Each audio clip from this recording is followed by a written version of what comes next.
Boys. We are an explicit podcast tackling content with adult themes, as well as entering spoiler territory.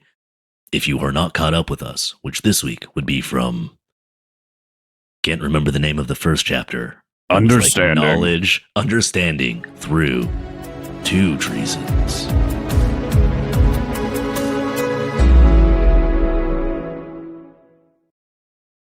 Hey there, this is Kross. And this is Josh. And we are Words and Whiskey, a podcast for veteran and novice readers alike. We tackle fiction novels and love to talk about what we're drinking. You should think of us as your intoxicating weekly book club. Or don't think about us at all. I don't. Yeah, I mean, I kind of do. Sometimes. I think about it. In bed? All the time. Yeah, mostly in bed. At night? But not in a sexy way, just like when you can't sleep and you're thinking about everything you did wrong on the podcast a week ago. Actually, I think about that every time we hang up the phone. I'm like, oh, no. Oh, God. What do I need to cut out?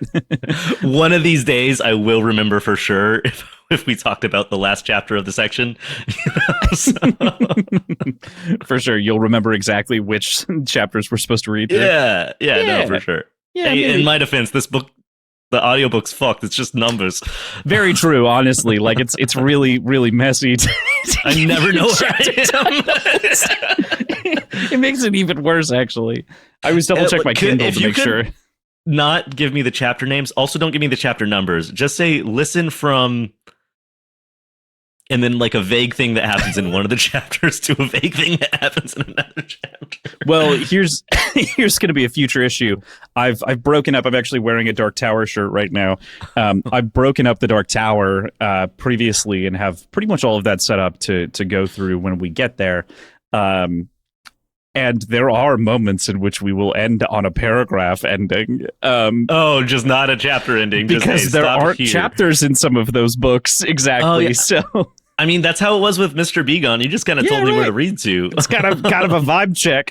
I'm just waiting for one book, and it might be Dark Tower, to be weird enough where we have to do it anime style, where you're like, we're going to skip these 3 books of filler, but we're going to have to come back and watch one scene from it later whenever it does come out.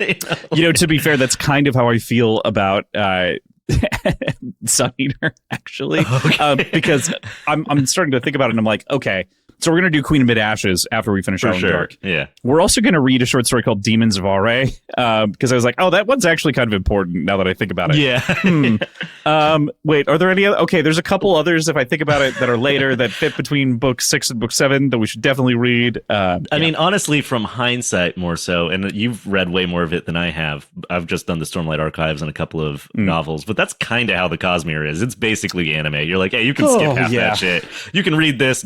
This came out before this, but don't read this till after this. Well, and the best example of that, and then we'll talk about the book. Sunlit Man? Sunlit Man is kind of a good example of that. I think Isles of Emberdark is the best example of that, where it is a refactoring of a novella that he released in the collection Arcanum Unbounded called Sixth of Dusk, and that incorporates into half of the narrative of Isles of Emberdark and then gets expanded upon a little bit and like rewritten in a couple of ways. So like that's kind of like the anime episode that got I've read Isles of Emberdark, but I have not. So see, there you go. Yeah, and there's like stuff where like I was like having a good time with Wind and Truth, and then people were like, was it Sigzil's like whole arc is from something else? And I was like, oh. They're like, it was ruined. It just like re-established what we already knew. And I was like, I didn't know it, so I had a good time. So maybe you should read that after, and people should switch that order up. Correct. So, yeah, frankly, a lot of us felt a little shot in the foot, but that's fine. And I mostly shot myself in the face, so it's different. Very different. Yeah. Shot in the hand, actually. Oh, no! No! For those who only listen, Josh's hand is broken. He's wearing a splint. So today, for the record, is our 7th episode. This is going to be a little bit of adjustment from last week. A couple of things came up, and we're going to have to abbreviate this episode a little bit. So we're covering fewer chapters. Not that big of a deal. We're going to be covering Understanding through two Treasons. You didn't read further than that, so there's no... No, well, I accidentally listened to like half of the chapter after it before I realized the chapters had changed, and I was like, when did I get on 50? Yeah, I actually accidentally did that too, because I was like, oh, and then we're going to talk about Bassander Lynn, and then I got through the notes, and I was like, oh, never mind. It feels like one chapter. Right, know? Yes. Like, he's like, she leaves, he comes, and I'm like, all right, we're continuing this chapter. And so that will leave next week. She leaves, then he comes is my love life. No, I'm sorry. It's not. I'm happily married. Yikes. Yikes. That said, how do you feel about this abbreviated, reasonably, reading? This is more of a comment on the story as a whole so far across both books. Mhm. Hadrian spends a lot of time waiting in cells, homeless, in Colosso. He's just like mostly imprisoned. He's writing this whole story again from prison. Like the guy spends a lot of time in prison. Yeah. Like, it's some sort of. Sometimes it's a weird tech god monster person stone prison at the end of time and his upside down pyramid over a lake full of human AI body. Sometimes it's the prison of poverty in the sewers beneath a squalid city. Sometimes it's the prison of an empire cruiser. Sometimes it's the prison of like Later in life. Later in life. Sometimes it's My Own Prison, the album by Creed. And I won't elaborate more, but sometimes it is. Yeah, it is definitely. I in particular, when we were shortening this, I was like, so this week is just talking about the inside of jail cells. Got it. Cool. Every single moment is just like, and then I was in a jail cell, and then they're like, he's moving us from a jail cell, and now I'm in a conversation that feels like a jail cell, and now I'm in a jail cell, but a different jail cell. The food's slightly better. You know? I will say, from a personal standpoint, I remember this being the part of the book mentally where I was like, okay, this is dragging a little bit. And where, like, I definitely recall slipping out, kind of like you had described in your experience with the first book, a little bit, because you kind of become numb to sort of the rhythm. Which feels almost intentional. Like, it has a numbing aspect to kind of put you in that, like, how long are we fucking here space that Hadrian is also in. Mm-hmm. But from, like, an entertainment factor, does that make the book drag a little? Yeah, but I was still enjoying it. I actually slipped out less in this section than I feel I might have, you know? I don't know. Totally. I feel you there, and we've already talked to just a smidge about the next chapter, and we're not going to talk about it any more than this right here. But the thing about this set of chapters is that it's character depth, not from Hadrian's perspective, but it's from Volca, from Genon, and then which we're not going to talk about Cassander this week, but yeah, that's when I would really slip. In the first book is whenever it was so just Hadrian. Mm-hmm. So, like, I didn't really slip in this section, even though it is very stationary. I guess in some ways you could say it's, like, kind of a boring section. I was, like, actually really invested and locked in because there's characters, you know, doing stuff, having thoughts, giving me something other than just Hadrian, which love our boy, but I also love to hate our boy. And sometimes I need other people to show up and be characters for a little bit. And this section actually had a lot of that. So I was kind of vibing. Yeah, not only that, but people working against him, you know, actively, which is a big deal, you know? Dude fails a lot.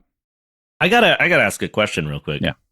Whenever I make a bet and I'm right, do I have to wait till we get to that part? How does that? Or because you're driving to Raleigh? Later, oh, no. Which bet was this that you made? Do you remember? Did we write it down? I'm pretty sure it should be on the bottom. Hang on. Let me see.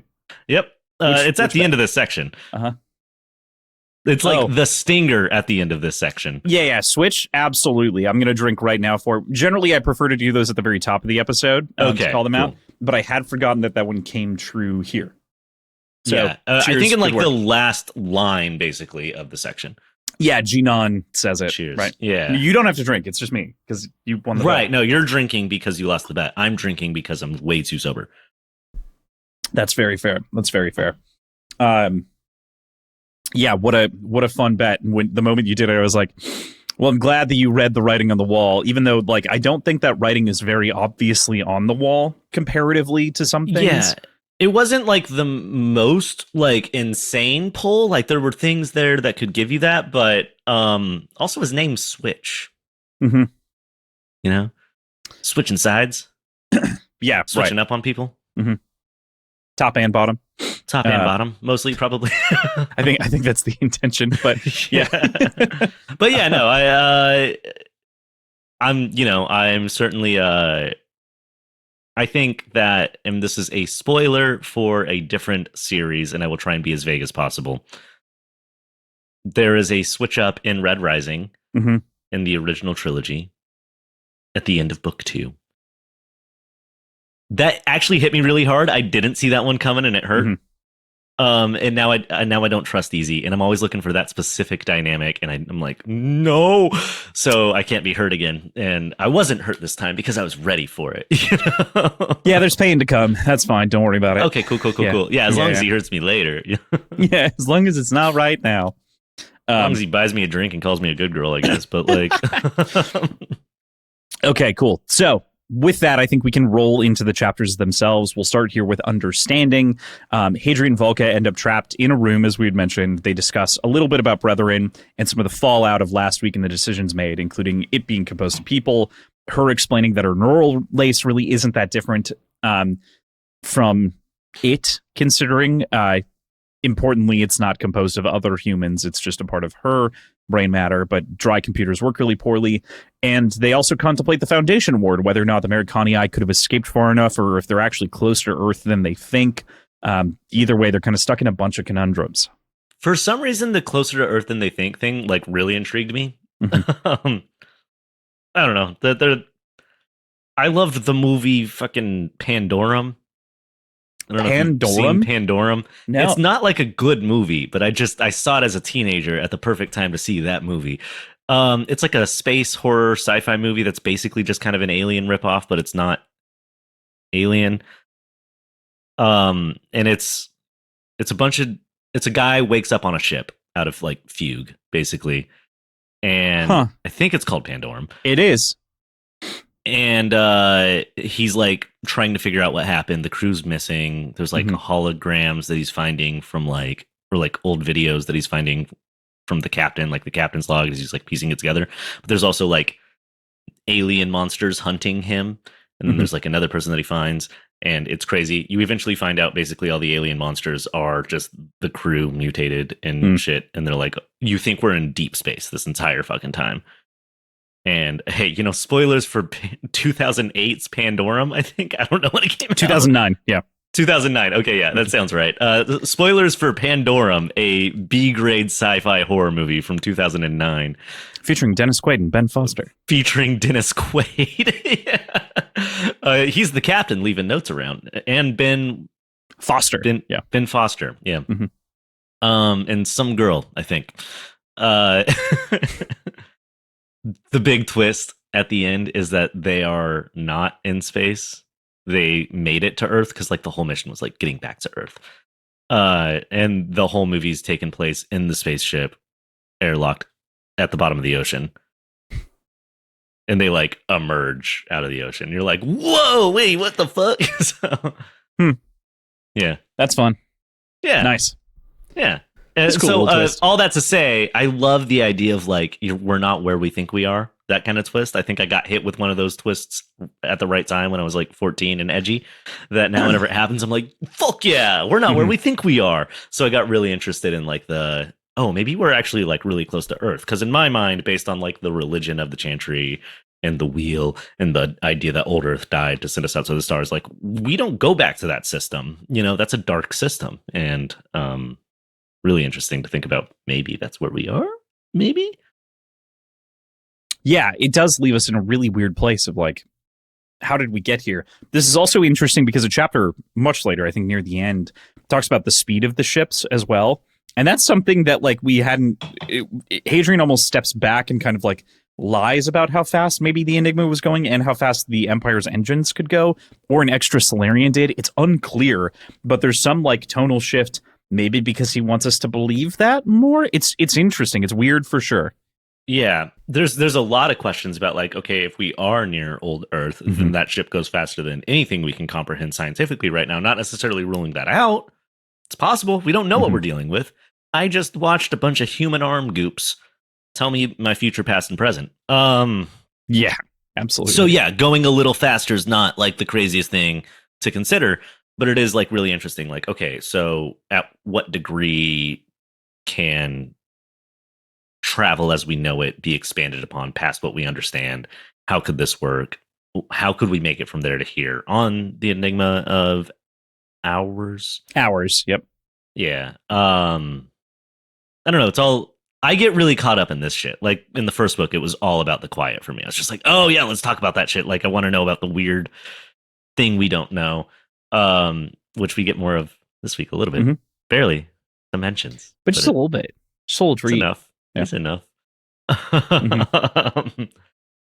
And like I love this, like trying to break down like, okay, if the science exists to get us here that fast, if that is indeed where we are, how does that science exist? Is it connected to a greater mystery? You know, like what is it? Why is it beyond what any of us can figure out?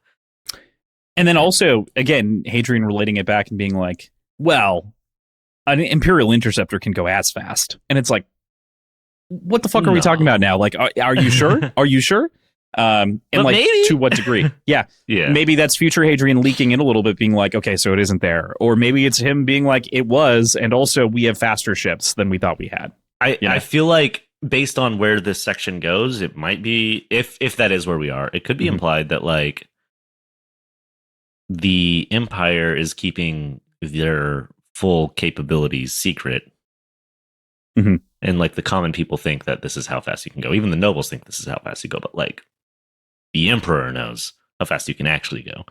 Keeps that to himself until he has to use it, which maybe at the end of the section he did. I don't know. I don't really know how they got there. You know, I feel like maybe it's talked about, but I didn't fully pick up on that. Yeah, absolutely. It's difficult to really piece together, you know, exactly what that speed looks like. You know what it could be? You ever go to like a Foot Locker? I mean, you try on some like sneakers? Yeah. And they make you faster? Vasander just might have been wearing some new Nikes, you know? New Nikes. That's fair. Yeah. And whenever there's no scuffs on them, you go real fast. You feel real fast. You feel real fast, for sure. You're so fast, actually. Yeah, I'm sure I'm slower and my arches hurt because I haven't broken them in yet. But you're bouncing. But oh my God, I feel so fast. Okay, so moving on from this, I'm going to touch on, I'm going to jump on a hand grenade here, frankly, of a topic in a lot of ways, in so much as we have never done this before to talk about something like this. So first off, I'm going to pull the quote here. I think I'm going to try to briefly summarize what we're talking about. And then I'm going to cut us out of there, and I'm going to move the rest of our discourse to the end here. Because we're going to have a longer conversation. It's going to take more, but I want people to have the ability to opt out of it if they so choose. Cool. Yeah. Because it's not necessarily, it's not one that I feel, it's almost not worth addressing in many regards, because this is pretty minor, all things considered. And also as such, I'll talk more about like Rockio's own reaction to people's reaction about this in a moment here. But we're good. Okay, so we return basically to like the exalted war drives would have to be well orders of magnitude above, and then he thinks about his visions underneath the sea. He sees himself die. He says, I can recall every death I saw myself endure and feel the way my body shook beneath the murmur of those unheard words as clearly as I see the busts of the ancients in their niches above the desk where I write this account. They are of porphyry, the stone most prized by Justinian of old. They are, in fact, the same statues I saw in my vision, the chiseled faces of scholars long dead. The obligatory sculpt of Imor is here. Imor is a fictional scholar that we've started to talk about, and we talk about a lot more over the course of the section. Fictional. Beneath the bust of Zeno, there are Hypatia and Lovelace, Lovelace being a big mathematician, and the patron of the chapter here, old Peterson with his knowing smile. There's even a bust of Gibson. Not my Gibson, but his namesake, an especially gaunt-looking fellow, not unlike myself, with a severe widow's peak and pointed chin that made him look nothing so much as a kindly, if befuddled, vampire. So the Peterson in question is noted philosopher. Yeah, I did Jordan like Peterson. Kind of gloss past that. Yeah, very easy to do. And again, why it's almost not worth a mention, although it's brought up a second time here. And I'm just going to say that it's brought up a third time in Demon in White. We're just going to, I'm going to put this out here so that we kind of address it all at once, and then we never have to talk about it ever again. This is how do you feel about that sort of mention? Let's start there. Yeah, I mean, it's there, you know? Right. It feels like it could be just implied, especially if we look at the way that like society moved. Mhm. We know that. Okay, so Peterson, right? That's who we're talking about. Yeah, Jordan Peterson. Yep. Jordan Peterson. It's for sure Jordan Peterson. It's definitely Jordan Peterson. Well, there's a lot of reasons I dislike the guy. Same. Agreed. But I mean, one of them is he was a major part of like climate change deniers and building towards people like rejecting climate science. Mm-hmm. We know that the Earth fucking died. So it kind of makes sense that in the trajectory of this world, one of the great old philosophers that people cling on to is the person that basically like that's an interesting take. Theoretically pushed enough people to reject the science and let the Earth die. In its own way. Especially considering that the Empire then worships the fact that the Earth died, so they would then hold him in a high regard for saying this is just natural, it's not us doing it, it's the natural Earth shifting climates, as always has happened. And then they'd be like, yes, the Earth chose a natural, timely death to push us out to the stars. It's not because we raped the planet for its resources as we hoarded wealth amongst the select few while we enslaved the rest of the world and then built for ourselves genetic elevation so that we could do it at a wider scale across more planets. It's not that. It's that the Earth wanted this, and I feel like that falls into that like climate denier side of Jordan Peterson. Mm-hmm. So to me, it works. I don't even like hearing about him, but like it works. That's really interesting, Josh. I hadn't actually considered that in the spectrum of the story. I hadn't drove that direction, if that makes sense. Okay, yeah. But I like that because I do think that it actually wraps up really well into the idea that I have that I think is really important to mention. And this is before we can get into some of the other problems and things that I want to bring up here too. But I think that the story does a really great job of presenting these governments, and you've only heard of a couple here so far, and I'm just going to broadly say this without getting into the specifics. All the governments in Sun Eaters are sort of like the extreme versions of ideologies, right? In so many ways. Yeah. So that they're almost to the point of caricature, but never to the point of it being a joke. If that makes sense. Definitely. So, well, I mean, that's kind of the global standard right now. yeah. So, fair point. The only reason it's not a joke is because it's not funny. True. To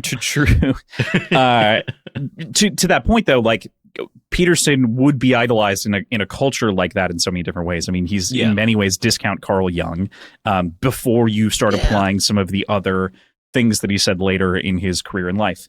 In addition, just one more note that I want to pin on here, and this is before we get into Christopher and Jenna Rocchio's sort of comments, and again, don't want to speak for them or anything, but I just want to put that out there.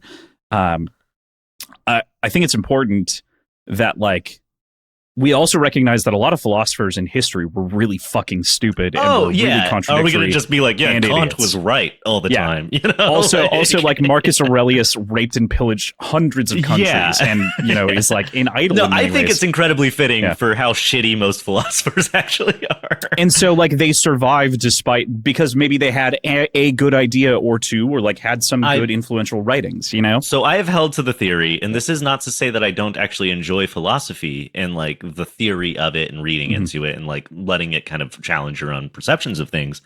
But my legitimate stance on most philosophers is that they are no wiser or smarter than anybody else. They just phrased it better, and their ideas can be just as bad or as good as your common guy who's like, hey man, what if we were all nice to each other? But then someone else writes a whole dissertation about the idea of human empathies based in reactionary transactional it's trying to apply logic, and it's now these actually framing it in a way where the fact that we're nice to each other because we want other people to be nice to us, and it feels bad when other people don't enjoy our company, is transactional, but you phrased it in a way where that makes it sound like intrinsically this is how the world works, and you didn't think about it like it's that. A framework for understanding. But all you said was be nice to people because you like it when people are nice to you. That's it. Yeah. So that's Yeah, not to discount philosophy as a whole. I think that there is like a lot of humanity that moves forward whenever we reconsider like our own personal biases and framing it in a way that can like break people out of their own mental framings and consider things they hadn't considered. It's why philosophy is so important to culture and the development of culture and society moving forward, as or often backwards also. Sometimes backwards, for sure. It tends to be from philosophers. Philosophers kind of guide the social zeitgeist in many ways, both ancient and modern. But I do think a lot of philosophers are absolute fucks. Yeah, and not to say their philosophy is invalid, but them as people tend to be up their own ass absolute fucks. I've quoted a lot of Seneca over the course of this show. I have Epictetus on my wall. I have a Marcus Aurelius poster as well that is sitting in a cabinet right now. Seneca like bowed to Nero, notably the most corrupt emperor of all time, and like cowed to him and did his dirty work basically for him, and yet is perhaps one of like the most inspirational people that way. So like philosophers suck, right? As sort of a general practice. I talk a lot about philosophy as it is. Christopher Rocchio writing this book, selling it. Had an interview come out in, I want to say it was 2018, I think, where he was talking about books that he was reading at the time in between Empire of Silence and writing Howling Dark. Or this must have been slightly before that. He had mentioned that he had been reading Maps of Meaning, which is the 1999 publication by Jordan Peterson, which is sort of like a breakdown of like some Jungian ideas connected with Carl Jung, connected with some other like thoughts. Not that big of a deal. Also very Jordan Peterson becoming a controversial figure in many regards. For sure. Hey, I liked the movie Arthur. Right. Yeah, exactly. 22 years old, 21 years old. Still like Russell Brand, you know? Like, yeah, well, exactly. So I think a lot of people get hung up on the idea of including something like this in a novel, right? It's kind of interesting because the incorporation of it doesn't necessarily make it a bad thing. Also, it points out more about our character being maybe pro than it does Rocchio necessarily as a writer, right? Like that's one thing to like consider is like the character might be the one that's into the shit, not art. Yeah. And I don't want to like immediately assume that this means that Rocchio is pro Jordan Peterson. I also don't want to assume it means he's not pro Jordan Peterson. It just isn't a statement on that. It's just a well-known figure that theoretically could be that from our time that is controversial, which I think is the point. I think that's sort of the idea at the very least. And I like your take as well, where it's like he was anti-climate change or is anti-climate change in the context of the story is further and continues to be respected as such. But also was a philosopher who did write down some good shit, and like Maps of Meaning does have some interesting points within it. The 12 Rules of Life that he published in 2018 is one of the best-selling self-help books of all time. There's a reason for that. There's a lot of bullshit in there. Well, and that's another thing on here. Like Jordan Peterson is a very, very rich part of the upper echelon of people that we could assume his philosophies influenced. I mean, like Jordan Peterson's version of self-help is very much like pull yourself up by your bootstraps. Yeah, which would very much so be the thing that the hyper elite bring on as the ideal. They're like, yeah, we did earn our money by being born into it. I don't know. It feels not that weird that this would be one of the ones that stuck around. Yeah, there's so many different logical reasons. I just get really turned off by the idea of people also getting turned off by this being included in the story. No, I don't think it. I think that if there was an entire Hadrian waxing poetic chapter about how great Jordan Peterson is, that would turn me off. That's not what this is, you know? This is true. This is true. Yeah. And however, even if there was that chapter, context would matter. We've already passed that chapter is the thing. I want to note as well that there is a lovely Jenna Rocchio, Christopher's wife, is excellent, interacts with the fandom a lot, hasn't read the books, which is very fun, but she does interact and she knows a lot of the story via osmosis from him and otherwise. Which is interesting to me. Really love that for them. Great person. She interacted about the specific point when it popped up on Reddit a couple of years ago and just basically went out beyond Christopher's own words and said like, he doesn't believe any of like he doesn't treat women that way. He doesn't think about women that way, especially in regards to like Jordan Peterson's opinions on like women. He's like, that's never been a thing ever, period. And so like that's enough to like dissuade me from any sort of like exactly. Also, adoption. I mean, at the end of also, the day, like, we don't need to interrogate this to begin with, but we don't need to interrogate it. But it's fun to, I guess, or not fun, but like I don't know, maybe necessary in the grand scheme of like a public why I'm reading bringing of it the up. book. It feels necessary. Kind of like we may or may not want to talk about special editions of books and stuff. Right. Do we have to? No, but like, are people being weird about it? Yeah. Right. I don't know. That is refreshing to hear, but also I know for a fact that if I had like a deep conversation about like beliefs and views with Christopher Rocchio, we'd probably disagree on a lot of things, but not probably, I assume, not to a level of like, this is insurmountable, fuck you. Yeah, no way. Yeah. I know for a fact I would disagree with maybe even more things, or at least an equal amount, probably more, with Brandon Sanderson. I still love his books. True. You know, like, I think that these are... I disagree with his idea of redemption, and I've recorded a 4-hour rant about it. You know, like... I'm pretty sure any reason he can give me for still publicly being a part of the Mormon Church is not going to be a reason I accept very well. Yeah, right. Whenever we know how deeply he's delved into Eastern philosophy based on reading his books, and how much he's done religious deconstruction, and how much he realizes that his past and the way that he was brought into religion are actually harmful, and the religion itself isn't actually real based on his writing. But like, yeah. But at the same time, I don't need to agree with everything with an author if the author isn't actively trying to do like harmful, like active harmful idealism within their books. Like if this book tries to convince its readers that white supremacy is good, then I can't fuck with this book.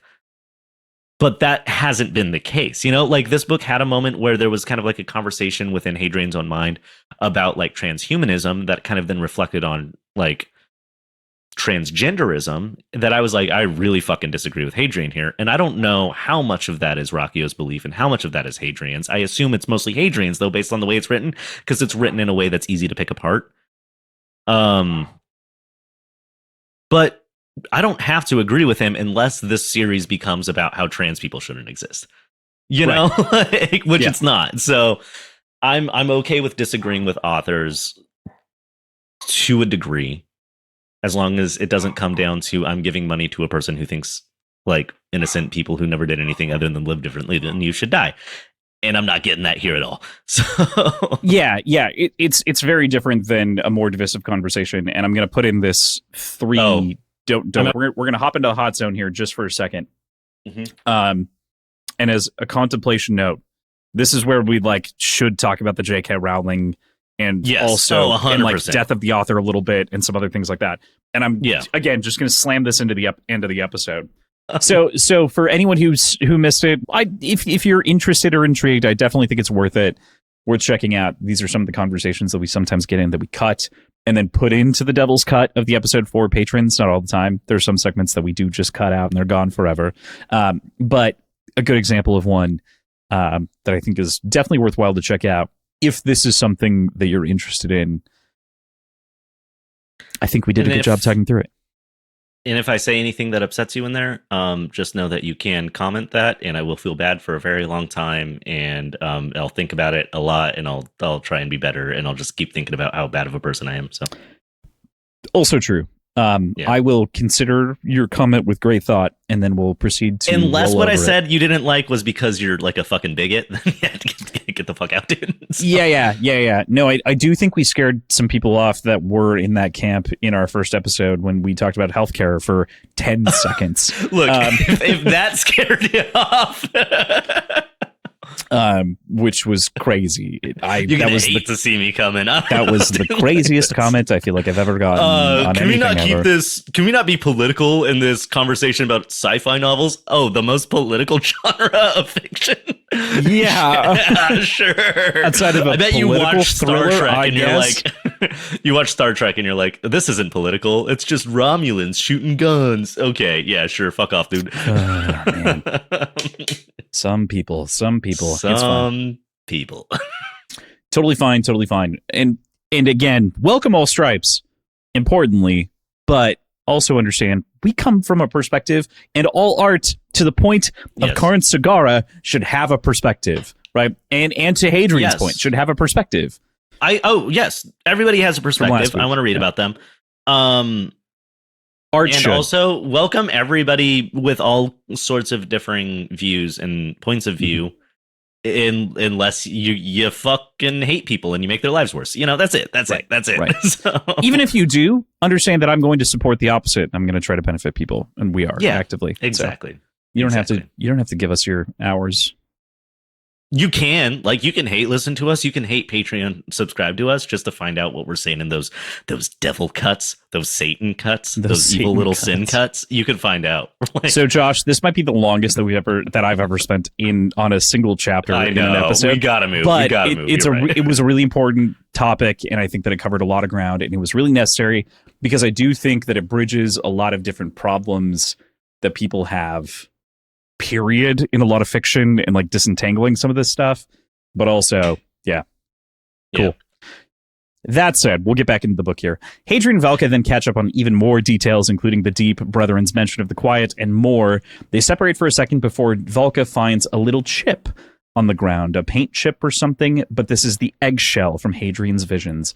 And they end on more similar ground than Hadrian likely thought plausible between the three different moments that have happened. So I have a correction to make, Yeah. Crossland. And I could be wrong here, but I remember in my first read through, I was like, oh, and then this chip comes out. And I didn't realize how the chip gets discovered, and it's cute. Okay. It's not on the ground. Make it more cute. Valka cold. Valka is cold. Mhm. Hadrian gives Valka jacket. Hadrian goes and then starts looking around the room, discovering that the water isn't saline, but it tastes like it probably was at one point. Right. There's a bad toilet. They have some rations. And then that's enough time for us to kind of be like, hey, where did this thing come from? Valka finds it in the pocket of Hadrian's jacket, which doesn't change anything plot wise, but I don't know. To me, that distinction matters in a way. This is because Hadrian decided to be cold and then got up to walk around to be warm. And then Valka finds it in his pocket. Because if Hadrian just found it and then pulled it out, he's like, this is a shell. Valka would be like, okay. But I don't know. Something about Valka finding it in Hadrian's jacket in that way I don't know. It shifts the tone of it a little bit. It does. It does make it cuter, which I think this entire section also needs, because we do get a lot of Hadrian and Valka growing closer in a way that rationalizes the earlier, I will love her until the stars die, sort of monologue, not ripping directly from Pierce Brown, but you understand. Yeah. Yeah. Yeah. Hey, this horse rides for one man, so. Right. Quite. Cool. All right. Well, with that, I think that we can move into apostate. We come then to apostate as Hadrian is tormented by his dreams until a true nightmare walks through the door in the form of Calvert. He again issues very real, horrifying biological threats, but also explains that he worked for the chantry in the choir after a stint in the Emperor's High College. Hadrian can't stand for the way that he's speaking to Valka, and so instincts take over, and he just gets him with an uppercut. Oof. And as a result of that, though, Hadrian gets pinned to the ground, scarred, beat up by Calvert, and ultimately knocked out. Quick comment back to understanding. I like the specific line where Hadrian acknowledges that the shell itself is as white as the stone of Caliga is black. Mm-hmm. And then there's some cute banter. And there's a lot of cute banter in that chapter. That's all I wanted to say. It comes back, I think, at the end of this, too, a little bit with Brethren. Yeah. Back to apostate. This fucker, Calvert, is such a weird, video game villain. He's not a movie villain. He's not a book villain. He is a video game villain. And I'm talking... He's an arcade villain. This guy belongs in Time Crisis 2. Oh, interesting.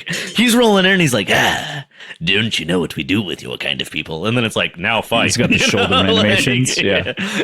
I love Calvert. There's something so overly simple about his menace that is just he is the exact opposite while still being in the same profession as Glocta.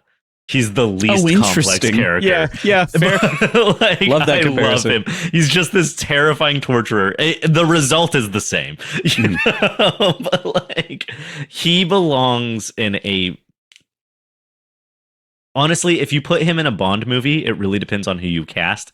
He's either going to be the character everybody memes on, or the one where they're like, more of that. Like, if you put Alan Cummings as fucking Calvert, you're gonna have the most terrifying, wild, weird villain. But if you try and just like cast some guy off of Indeed, it's gonna suck. You know, like, that's hilarious. Alan Cummings would be such an interesting. It has to be a that you would scene demand. Eater, Yeah, like right. like a chewer beyond chewing. Mhm. It's a weird choice that I'm sure nobody else wants, but that's who I want as my Calvert. Hang on. Who's the dude who, in like the Hellboy movies and a lot of the Guillermo del Toro stuff, does all of the like monsters? Yeah. Oh fuck, what's his name? Tall boy. Yeah. I'm looking it up right now. He does like all of the different Doug Jones. Mm-hmm. God, fucking perfect. Doug Jones as Calvert is like a brilliant, in my opinion. Oh like, yeah, no, and I think that guy still fits. looks like him, and you could dress him up too. You could dress him up. What's so weird is Doug Jones is so fucking good at mocap acting, and half of suit acting. Calvert Yeah, right. would be suit acting or mocap acting. But then it would be the most we've like ever seen of Doug Jones. Yeah, right. Doug Jones is a perfect pull. I think Doug Jones as Calvert, unless it's Alan Cummings for some reason. You know, this is a thing I don't think that I want to do. He gives me cabaret vibes in his villainy. You know? This is like a thought concept that I don't like to do until either the end of a book or like the end of a series. But if I had to pick someone to direct this fucking movie, it's Guillermo del Toro, baby. Oh I want Guillermo del Toro's Howling Dark. 100%. Yeah. Ridley Scott's Empire of Silence. Oh, Guillermo that's del good. That's what I was Toro's trying to Howling think of. Dark. Ridley Scott's Empire of Silence into Guillermo del Toro's Howling Dark would be fucking wild. Now, hear me out. I wouldn't like it more. I would inherently like it less, but I would like to see Robert Rodriguez's Howling Dark. Oh my God, that'd be so fun. I don't think it would be a better movie, but that would be wild. I'd put him in charge of the last book. Make him blow up the sun. You know? Okay, yeah. I honestly would watch Zack Snyder's Empire of Silence. Well, you can. It's just like it's hot people talking and slow-mo sword fights. Yeah, it's called it's the Star Wars ripoff. Fucking what the fuck is it called? Oh my God, I can't remember. It's so bad. I tried to love it and I like parts of it, and it's like it's fun popcorn movie, Rebel Moon. It's fun. Now, do you popcorn know in moments, but who should be Rebel Moon? Yes. I hear the director's cut's like better, but that doesn't necessarily the R-rated mean cut is better. It is not good. The first movie in the R-rated cut, pretty good. I'd give it like a 6 out of 10. Like it might be a good chance. The second movie, not very good. Improves it, not good. I feel like Zack Snyder director cuts, like whenever I watch the Justice League director's cut, I'm like, yeah, it's better. It's still bad. Right. It's better. But I'm having a better time, actually. I'm certainly enjoying it. Yeah. You know? Right. Anyway. Digression. Yes. Digression. Oh my God. There was... I know who I want to play Dimitri. I know that this is jumping back so many chapters into a different book, to the beginning of a book before this. Technically, just last section. He did show up. Yeah. It should be Tommy Wiseau. Oh my God. Which was the joke that I made last week, for the record. So Tommy Wiseau as Dimitri. Yeah. Yeah. Yeah, I think it's good. And then oh, hi, Hadrian. Oh, hi, Hadrian. We're getting on the boat now. Do you like brandy? And then obviously it's Andy Serkis as Saltus. Totally. Easy. Yeah. All right, moving on. Hadrian got kicked in the fucking head. Knocked the fuck out, beaten the fuck up. Hadrian comes to, though, and Velka recounts what happened to him as a part of this. Velka and Hadrian both had their blood stolen from them, and in Hadrian's mind, this is the worst thing that could ever happen. And we understand that not just from this moment, but from the entire collective of the last book, the reason that he didn't give it up at the beginning of this book to trade for different things. I have theories and maybe even a bet based on this. I do want to read a quote here, and then I'll want to hear your bet. There are things worse than death. It is hard to die. far harder to live, and harder still to live as a slave. Damn. Yeah. Good work. Yeah, I mean, I don't know what I say to that. That's a good line. It's a good quote. It's a good quote. It's really good. It continues from there, but like that's a good. That did actually stand out to me a lot. I like it a lot. It's not a new statement, but it's well written. You know, well, exactly. Yeah, not a new idea, but well executed. Absolutely, fantastically put in a perfect place within this story. I love that Valka's like, I don't know, he took my blood. That's fucking fine. He didn't have to like fight me for it. I would have just been like, yeah, prick it.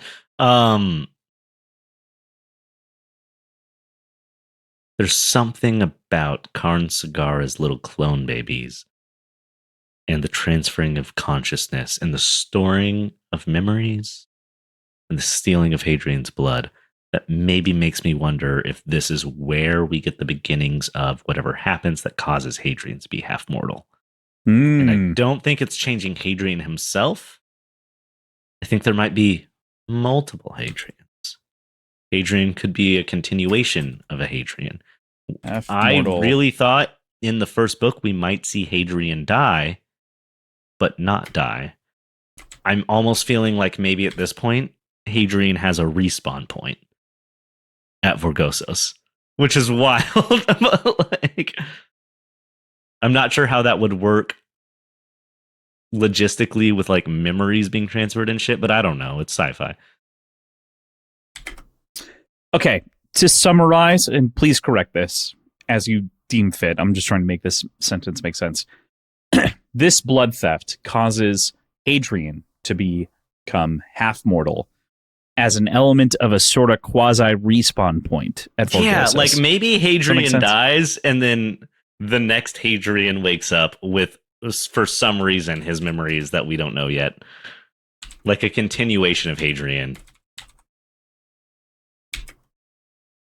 I don't know. We don't really know how Karn works, but I feel like there's something involved with the theft of Hadrian's blood because it's been very important up to this point within the story. There's a lot of time spent on Hadrian not wanting his blood taken. Now Karn has Hadrian's blood. Right around the time that he first hears the name Half Mortal. Right around the time we see the ship he will one day plunge into the sun. Theoretically with himself on it, from what we understand. And yet he's alive. Right. In a prison somewhere. Could be Karn's prison. I don't know. Who knows?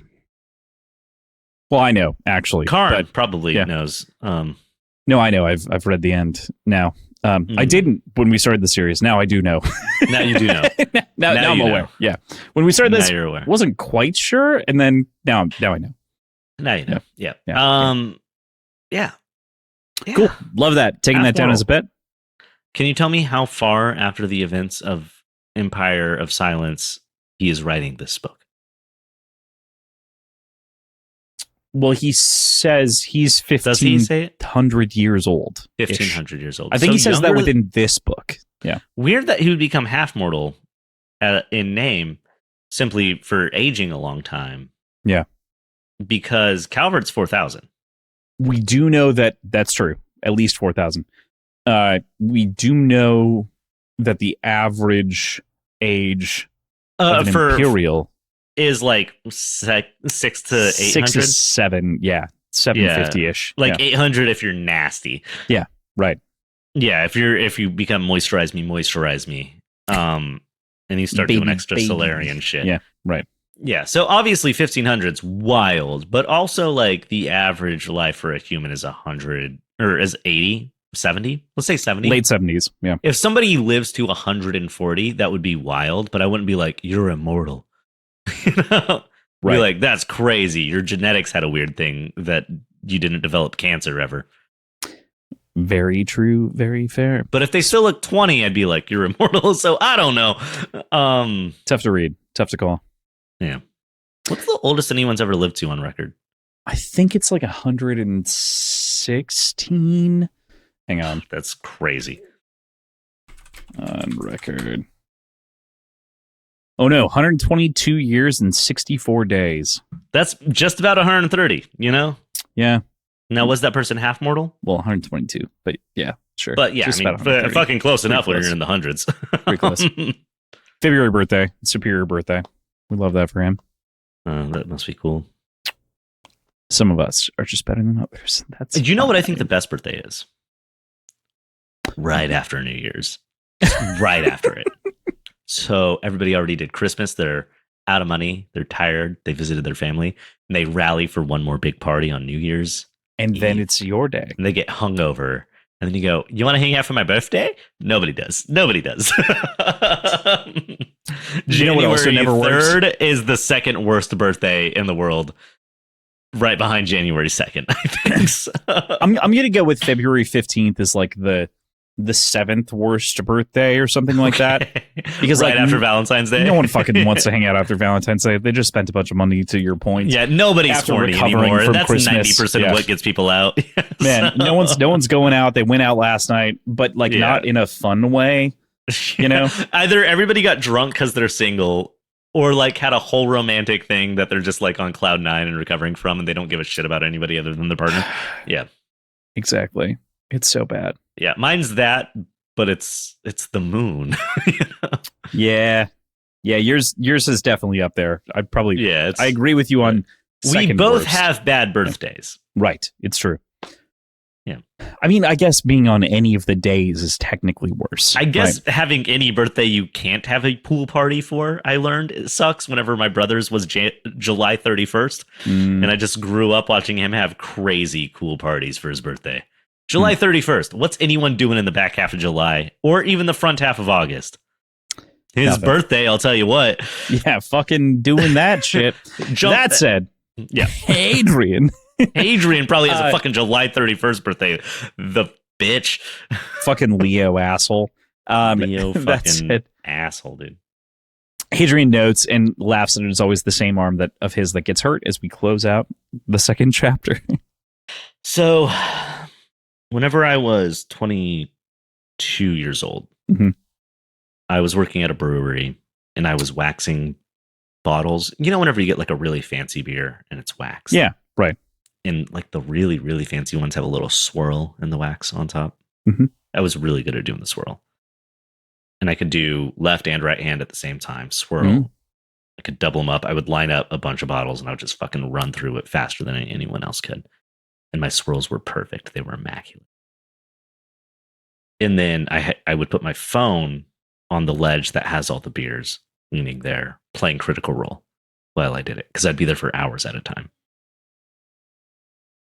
And then I bumped the phone one of these times, and it fell forward into the pot of 600-degree wax. And my dumbass said, I'll catch it. And I did, just before the wax, with enough force from the phone falling to push my hand in the phone all the way into the wax. And then I had severe third-degree burns that I had to go to like months of physical therapy for, where they put my hand in a little swirly thing and it took off all the skin. And then they were like, you'll probably have super reduced like mobility and your hand might not work. And then it had a full recovery. My hand works great. And now you've fucking broke the same goddamn hand 2 weeks ago, walking in my goddamn apartment too fast. Hadrian, my boy, I get you. I was kind of wondering where this was going, and now I was like, oh yeah. Same hand, like it couldn't. It's always, and I'm right-handed, like to a fault. Like there's some people who are like, I'm right-handed. No, my right hand is 32 years old. My left hand is like a 6-year-old child. But aging learns rapidly. to write every day. No, I mean we're up to 8 years old right now, but like goddamn, we're slowing down. And my left hand is stupid. I always hurt my right hand. It sucks. So, that's so funny. I love that. we can talk about the book, but Hadrian, that's my guy. Good, though. Yeah, I get relatable. it. Relatable. I feel it. I've been there. It sucks. All right, well, we can get into the long cold then. This is the chapter in which most of the time passes within the section. So notably, we open with Hadrian again reflecting on having lost so much time, and Volka points out that all he really has to do is wait, as they do for months in this room. Volga, during one of these conversations, asks, if the galaxy were at peace and you could do anything you wanted, what would you do? And he says, attending the Athenaeum, like some of these like standard bullshit answers, which gets them to focus more on who and what Hadrian is and who they are, to like even in conversation between the two of them. Like, Yeah. what are you? Who are you? Well, a soldier, for sure. Well, a soldier, even though I refuse to admit it. Yes. What would Hadrian do Yeah, if he's at peace. if the galaxy were at peace? How much That's do we where we're at. believe what he has to say? You know, like he says he'd be a soldier, right? He kind of reiterates and I have doubles down. held to this opinion since very early in the first book, and he's only kind of proven it to me. Hadrian doesn't actually give a shit about anything that Hadrian says he gives a shit about in these earlier things. Hadrian's like, all I want is to be a scholiast. Maybe that's true. I don't think it is. He knows he doesn't want to be Lord of Devil's Rest. He doesn't want to feel trapped to lordship of Devil's Rest. He doesn't want to be his father's son. He doesn't want to be what's expected of him, what he's told he has to be. And I think that's really what it comes down to. He doesn't want to be told what he has to be. Because then he escapes and he wants to go be a scholiast. And he finds himself homeless on the streets of a random planet. Whenever everything he's talked about is how he doesn't care about the wealth and he doesn't care about the standing. He just wants freedom. All he wants is freedom. Well, he's as free as you can fucking possibly be. He just learns that poverty is its own kind of prison. Much more so than wealth, you know? So Hadrian doesn't want to be an unknown on a random planet. He doesn't want that. Eventually he becomes a Myrmidon. We knew he never wanted that. But then he finds himself in a situation where he's just like marrying into a good family that would let him do literally whatever he wanted. If he was like, I would really like to go meet the Urktani. I'll marry your daughter and give you half-mortal children. Can I take your super hot daughter on an adventure of scholiasm? They would have been like, yeah, you know, like literally that always stands out to me where I'm just like oh God, what's their last name? What's the Mataros? Yeah. The Mataros were his golden ticket to the life he wanted. Mm-hmm. If he just asked for it. Yeah. I mean, kind of just the life he wanted if he married the daughter and then like was present. Because they don't actually care about Hadrian taking over Boris Evo. If he was like, I'll do it and I'll give my genetics to this family and my child can become the Lord of Boris Evo and pass those genetics on, but I would like to go explore the universe and do all these things, they would have just been like, cool. Yeah, I mean, at that point, I'm like after you've given up 90% your sure. seed, yeah, right. Yeah. Like come in this cup and then go look at the bird people would have been fine. But Go check out the bird people. Yeah. But he's so weird about people taking his blood or his other stuff. His fluids. He's so weird I already about fluids. said cum, so Yeah. I guess, yeah, Right. just that. And that's the moment I knew, like, Hadrian doesn't want freedom. He wants control. Right. And it is control of his own life that he's looking for, and he associates that with freedom. But freedom given to him isn't freedom because it's given to him.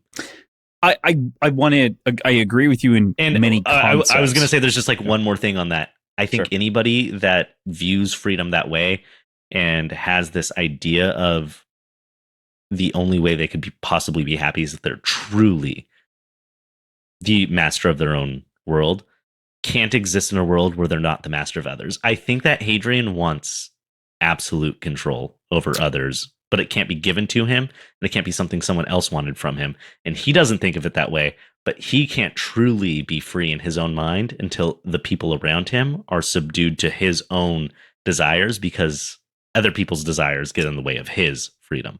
That's definitely his actions, right? Rendered Yeah. into reality in a lot of ways. And I definitely And we see agree that with that. how he treats Switch, with how he is on this mission. His freedom is tied to other people doing as he says. He's kind of coming across more so as a Paul Atreides than as a Luke Skywalker. Absolutely. Point, very much more Paul Atreides, and I appreciate that comparison for sure. I do think that there's another layer here as well where like he feels bound to others' resolve, right? And then he brings up this entire secondary concept, which I do think refutes a little bit of what you're saying, not the entire point, but like he brings up specifically freedom is like a sea. Emor wrote that to be truly free is to be like one who is adrift on a raft in the middle of the sea. One can sail anywhere in any direction, but what good is that by itself? You're in an ocean, no sight of land, no knowledge of what the right course might be. You can do whatever you like, maybe, but if you make a poor decision, you'll drown. Which is like a reflection on too much freedom. But I totally get where that would go but at odds with me, but I think this is actually where I got that idea. Oh, sure. This reads to me as a more poetic version of Anakin's, well, then they should be made to do it. I know that like Valka's asking about him and what he wants, and he's like, well, too much freedom's not good. This is where I'm like, Hadrian thinks that people need to be told what to do. And we have seen at every junction that Hadrian believes he's the one to tell people what to do. Hadrian doesn't believe that true freedom is freedom. Hadrian believes that guided freedom is freedom.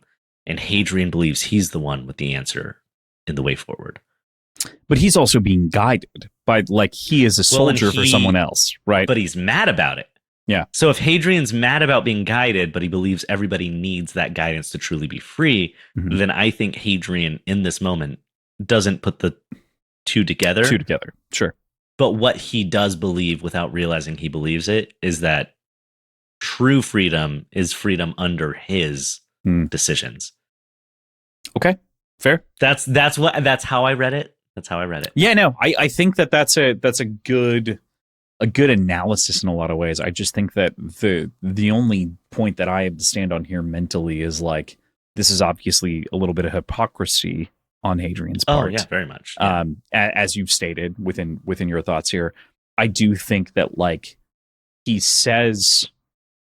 approaches this from the one angle of like, I want that free life, and then reins himself in, which is a little bit different. And then he also like realizes that there are reins upon him, and so it feels like he's a mount on a mount on a mount. Like there are so many directions that can be taken. He can't go in any one direction without movement, which kind of is what frustrates Valka as a part of this conversation. So you don't. I feel like that me and Valka have very similar opinions about Hadrian. Yeah, I think Valka's like the stand-in. I really like Hadrian sometimes. This guy he's something else sometimes. Frustrating. Yeah. Yeah, me and Valka, we get each other. Me and Hadrian, we do not.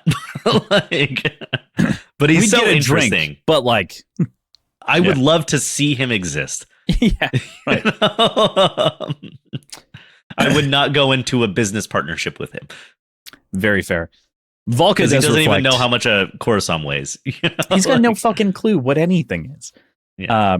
Hadrian does reflect, though, Valka reflects that Hadrian has never drawn her, although this isn't true. She just doesn't know it. Big ass lie. Yeah, it's a big ass lie. A multitude of pictures that are just for him. Yeah, just for him. Little ones inside of his book. And so he sets to work on the wall to draw her in concrete with this nail that he's been drawing everyone else in with. It's very good. I love the poetic ideal of like all of these wall carvings that we're seeing on the outside, and Hadrian is spending time turning his prison into something representative of what's just outside the door, reflecting history in so many ways. Yeah. He's like, here's my history. He's carving it into this fucking That's wall. interesting. I actually didn't even think about that. Very good. Yeah. I also just love like Hadrian's an artist. He gonna do art. Whenever you're stuck in a cell for months. But like, I love when Valka riles him up about the wall art. This isn't as good as your usual. So he's like, I'm not used to walls. Yeah. And she's just laughing at him. She's like, no, it's good, you fuck. Yeah. I understand the concept of like what you're doing and what you're working with here. Okay. Like, this is clearly really good, and I'm mad at you for being able to make great art on walls. I'm sorry. On a fucking wall. Yeah, we're all mad about it. All right. With that, we can move into one villain and another. Yume eventually shows up to bring them out of their imprisonment and directly to Karn. Hadrian wonders again about the speed of the ship, contradicts the information like we had mentioned earlier, suggesting that an Imperial interceptor could move as fast as the Enigma, which is interesting. Given our extra Solarians had previously stated that nothing went as fast as the Enigma, this is a weird contradiction, and one that makes, again, I think sometimes people are like, is Hadrian an unreliable narrator? It's like, yeah, motherfucker, he is everywhere. It's crazy. Yeah. Like it's so hard to attribute. Hadrian doesn't know Hadrian's so much as, next move. Yeah, or also like like how much of this is he putting in people's mouths to make him seem better or worse? Yeah. So, yeah. Whew. There's a line in this section I want to talk about a lot, but it's later, so I'm gonna stay right here. We're gonna stay right here. Fair enough. There's a good mention as well as he's like walking down the path and they're like there, that he turns back and looks like Orpheus. And this is, of course, a fun reference. That's the line I want to talk about. Okay. Yeah. Wait, no, not Orpheus. Orpheus and Eurydice. Not Orpheus, Eurydice, or Hades Town. Yeah. Oh, you're thinking the list for Prometheus. Yeah. I want to talk about the Prometheus line. Yeah. I appreciate the idea of like, again, drawing like a different comparison. In this novel, more than the previous ones, Rakia was like narrowed in on a couple of like inspirational texts for the most part. Obviously, Dante is a huge one in the Inferno. Oh, of course. And like King in Yellow, and there are a couple of others that we've obviously talked about and mentioned. But it's cool to like get a little bit of like the Orpheus myth in here and like tuck it in. Yeah, it's so cool that he's like a fan of the Buttertones. Sorry, that's a weird pull where there's a song called Orpheus Under the Influence that I really like by a mild... By the Buttertones? By a not very well-known indie band called I've the never heard of the Buttertones. Buttertones. Yeah, they're not famous. Do check out Orpheus Under the Influence by the Buttertones. That song rips. I will consider it for sure. It's very 2010s indie. Yeah, okay. Fair. So Stomp Clap. I wouldn't call it Stomp Clap because there's a tempo change. That is like 2010s indie, but yeah. No, it's a little Stomp Clap maybe. Indie. Yeah. That said, more interestingly within this chapter, obviously, which you alluded to earlier from the quiet and everything else, we get a second set of visions from Brethren as Hadrian imagines a pillar speaking directly to him. I imagine this is the Washington Monument projecting an image directly at him like the Eye of Sauron. You don't go like, oh God, what? Everything in my brain wants to say 2112 right now, and that's not the right thing. 2012. What's the 2001? A Space Odyssey? Oh, like Howling 9000? Yeah, the pillar and yeah. No, I understand what you're saying. No, I thought Washington Monument, but with the Eye of Sauron on it, and it comes and focuses on him, and then it like speaks through him like this eye. Clearly a reference to the monolith that is found at the very end of Love, the movie that Angels and Airwaves by Tom DeLonge? By Tom DeLonge. Well, please. No, you do not have Love. Got the fucking I saw comic that book in theaters in Fresno, California, and Tom DeLonge came out and talked to us. That's fucking amazing. I obviously didn't do that, but I do have a copy of Love, the graphic novel. I was within the first 100 I still don't purchasers. get it, but like it's cool. I've watched that movie, I think, 14 times. I think I finally got it. The comic book actually really helped. It filled in a couple of scenes that are like missing and some like mental dialogue that's missing from the Civil War guy. The second book that came with it, for anyone that was wondering, was Alan Moore's writing for comics. But I think I have that. It's a great for anyone who writes at all. It's a great little treatise on writing. But I digress. Sorry, that was a wild joke that crazy Paul. Anyway, I didn't even know if you would know what that is, and I know that you know what that is, but like, bro, I was like, what's the most obscure version I can do? Also, like within arm's reach, like right there. Yeah, I was. I expect you to be like, holy shit, Love, Angels and Airwaves. That's crazy. I haven't thought about that in a while. Hold on. No, Love was like my record, but that's fine. It's for a very while. Good. It's very good. There's so many good songs. Anyway, that said, I love the visual image here that you're pulling from that because it's very interesting.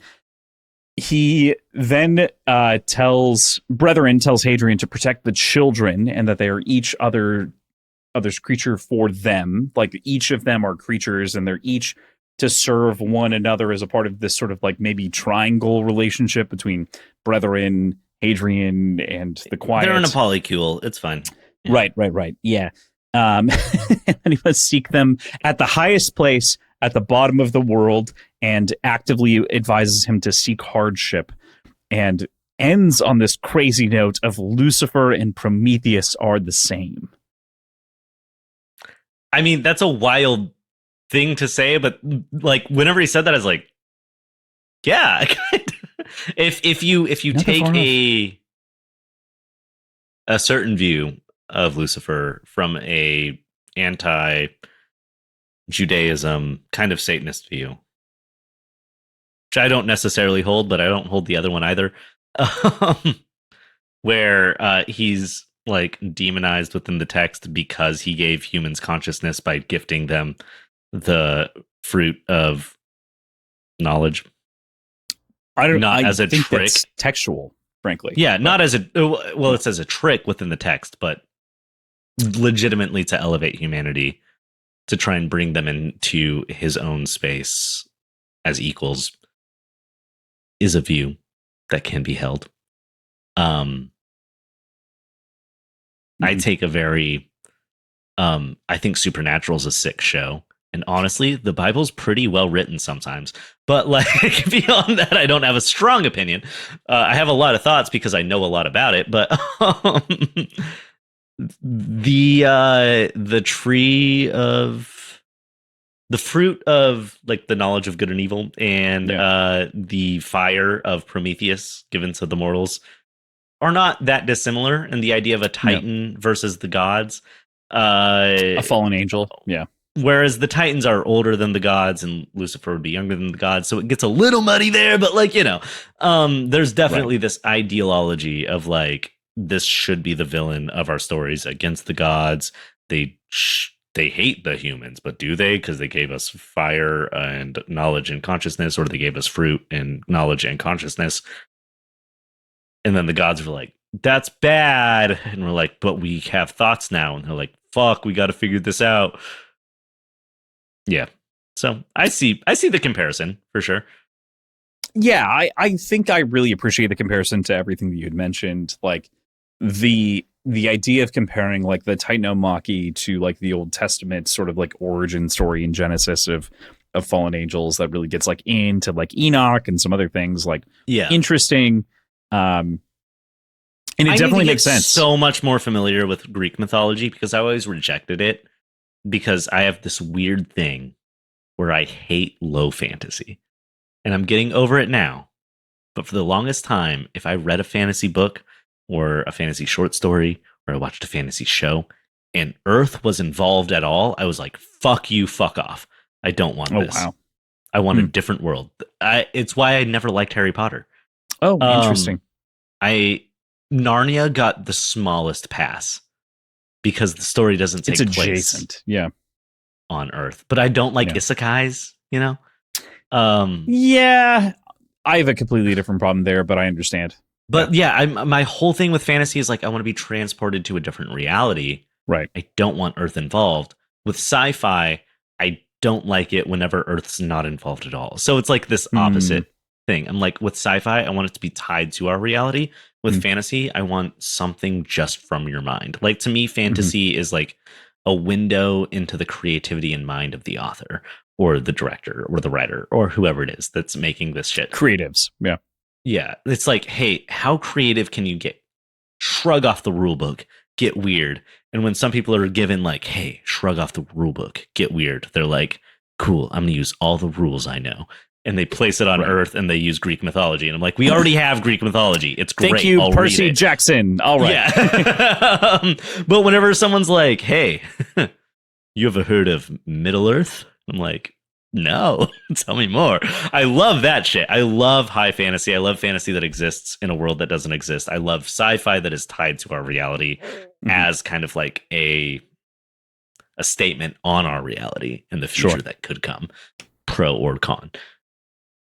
With that said, I need to get more into Greek mythology because I rejected a lot of it because I think we all kind of like start pop culture wise getting into things to a degree, and then we study them later in life in like college and stuff. But I was so fucking against, like, I don't give a shit about Hercules. I want to watch like Aladdin's cool. That doesn't exist. Agrabah's not real. You know? Like, True. Yeah, fair. so I was very much so in the world where like I want to exist in worlds that aren't real in a fantasy setting. That's such a side tangent, and I took way too long on it. But all that to say, Greek mythology is something I just need to learn more about. But obviously, I know Orpheus. That's one of the big ones. You know? Yeah, Orpheus, Prometheus. Like there are a couple of like logical connection points that like a lot of people just. Sorry, get. I said Orpheus. I did mean Prometheus, but also I know Orpheus. But like Orpheus is the bard musician guy. Yes, and Orpheus is right there. Like yeah. You know. But honestly, I'm not that familiar with like Eurydice. Eurydice? Yeah. Sure. Or Eurydice, depending on who you're talking to. Eurydice. Importantly, okay. I'm just gonna give this the like 2-sentence summary. Orpheus loves girl's name, Eurydice. Yeah. Beautiful. I'm aware of that. Abducted, stolen by Hades into hell for various reasons. I've seen the trailer for the Broadway show for Hades Down, which highly recommend the show. Also going to be released in a like live stage capture format. Thank God. This summer, honestly, there should exciting. be more of that. It should be like 10 years after a run so that people still go to Broadway. But I love that Hamilton came out the way it did. Right. You know? Like Hamilton, Hades Down. The biggest ones that win a bunch of awards that everybody knows about already should 5 to 10 years later release that shit from the original run. This isn't the original run. It's somewhat, not entirely. Anyway, it's a capture. Regardless, doesn't matter. Eurydice is stolen down into Hades. Eventually, Orpheus like contrives a deal with Hades to take her out. The rule is that he has to walk and only ever look forward. If he ever looks back at her for any reason whatsoever until they escape, she disappears forever and is trapped in hell. And in what is almost the final step, is afraid because he hears a scream from her, turns back, looks, and loses her forever. Yeah. Yep. Well, brutal. I only know Orpheus because I looked up who that was because of the song Orpheus Under the Influence by the Buttertones. Oh, well. Because it has a really good tempo shift. Interesting. And it's not stomp clap, it's more surf indie. Okay, fair. Yeah. Fair. Anyways, that said, rounding out this chapter, we're back again with Karn upon his throne, to which we have a development as Vasanderlin also comes in and shifts the paradigm. I knew it. I knew this fucker was showing back up. Yeah. Like, I don't know, whenever he was like, I knew that the demon with horns of silver, standing 9 feet tall with the hosts of all of hell behind him, was coming through that door. I was like, it's Basander. And then Basander showed up, and he takes so long to say it's Basander. And like 2 pages in the and I'm the like, Kindle. the second he showed up, I'm like, that's Basander. Yeah. Like, the sun blazing, and he gives him the full readout. Like this is the most complete description that we have of Basanderlin ever. Yeah, but yeah, he's exactly what I pictured with the 0 description, and I do hate him a little. But I hate him a lot more. Yeah. I'm like, oh yeah, a military dad. Cool. Got it. Sick. Yeah. Basanderlin should definitely be played by, I don't know the actor's name. I think his last name's Lang. Stephen Lang? Yeah. From the Avatar movies, you know? Like, I don't think Stephen Lang is. No, not actually, but it's just like, he's way too old. Yeah. Well, the other thing is that he's described as Mandari, which has like a little bit of an Asian touch in some ways. So you don't think Stephen Lang is right? Well, that's Lang's just an Asian last name. He's a white man. Generally, he's a white dude. That's where I'm like, I don't think that Stephen Lang is Asian whatsoever. But Stephen Lang's like, no, I could play Basander. My last name's Lang. Yeah, I do get the impression that like therein lies like a little bit of like either Indian or like Chinese heritage, but not the full Nipponese, which is implied to be like Korean, China, Japanese combined-ish. So it's the rest of Asia in my mind is Mandari. That's a whole separate thing. What's the guy from Lost? There are a lot of guys. I think from Lost. the Jack. No, sorry, Chinese or Japanese guy from Lost. Oh, I know who you're talking about. He looks like if you put him in the right Daniel haircut with a little salt. Day Kim, right? Daniel Day Kim could probably play also Lysander then. Played the fucking Fire Lord in a. Oh, in yeah, the in most the recent Avatar live Yeah. action on Netflix that was mediocre to bad-ish, but I really enjoyed it. Yeah, it's fine. Yeah, You the know, whole time I was like, watching it, I was it's like, good. it's not good, but like, honestly, some of this shit slaps. It's okay. Because there's Yeah. some decent casting in there, like Daniel Day Kim. Right. Incredible. I mean, like, Yeah. tough to beat Mark Hamill, but also Mark Hamill doesn't look like he should, or doesn't like look like he He's sounds. just a Yeah. white guy. He's just like, I'm Yeah. the Fire Lord, baby. Um, Yeah, not to talk about Avatar too much, but live action's never gonna hit as hard. It's always going to be tough. And that whole thing was a mess, but I kind of liked it. I had a good time. Yeah. That said, we'll move into a Red reunion. We start with a fourth wall breaking turn from Hadrian as we begin this chapter, as Hadrian looks to us almost directly through the camera and says that it is rare that he is struck speechless. Which is fun.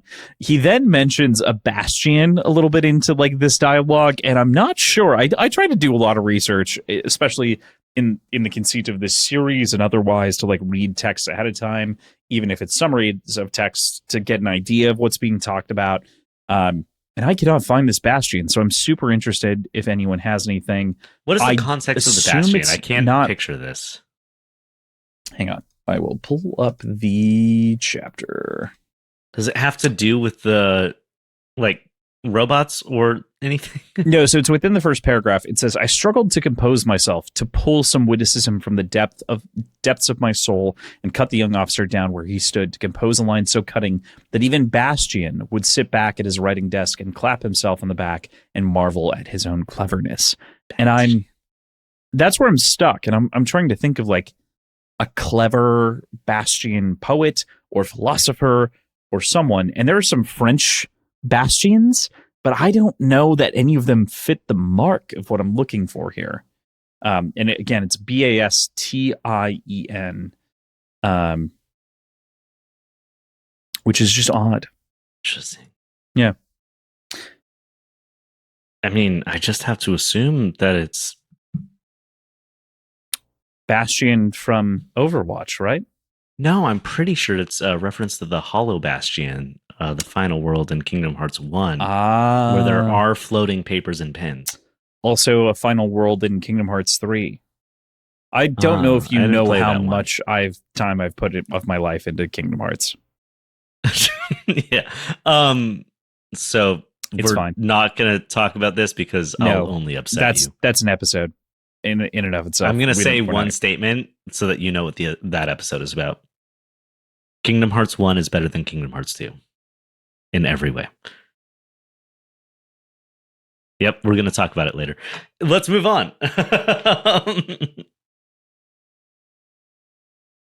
No, continuing. That's Every way. This might be the first thing that Josh and I fully disagree on. That Every said, way. crazy take. We released a bonus episode just for patrons. I don't think it's public. That is on Kingdom Hearts, and like we ranked. We like, might have to do the another games, one with me. cutscenes, weapons, characters, worlds in different games. Sorry, I like to win my games, not press triangle. Oh, combat. I understand what you're saying. That's fine. Sorry, I like my stories to be concise. Sorry, I like my characters to be engaging. buddy, I've played all of those games, and Kingdom Hearts. There's no way Kingdom Hearts 2 isn't at the very worst the second game on that list.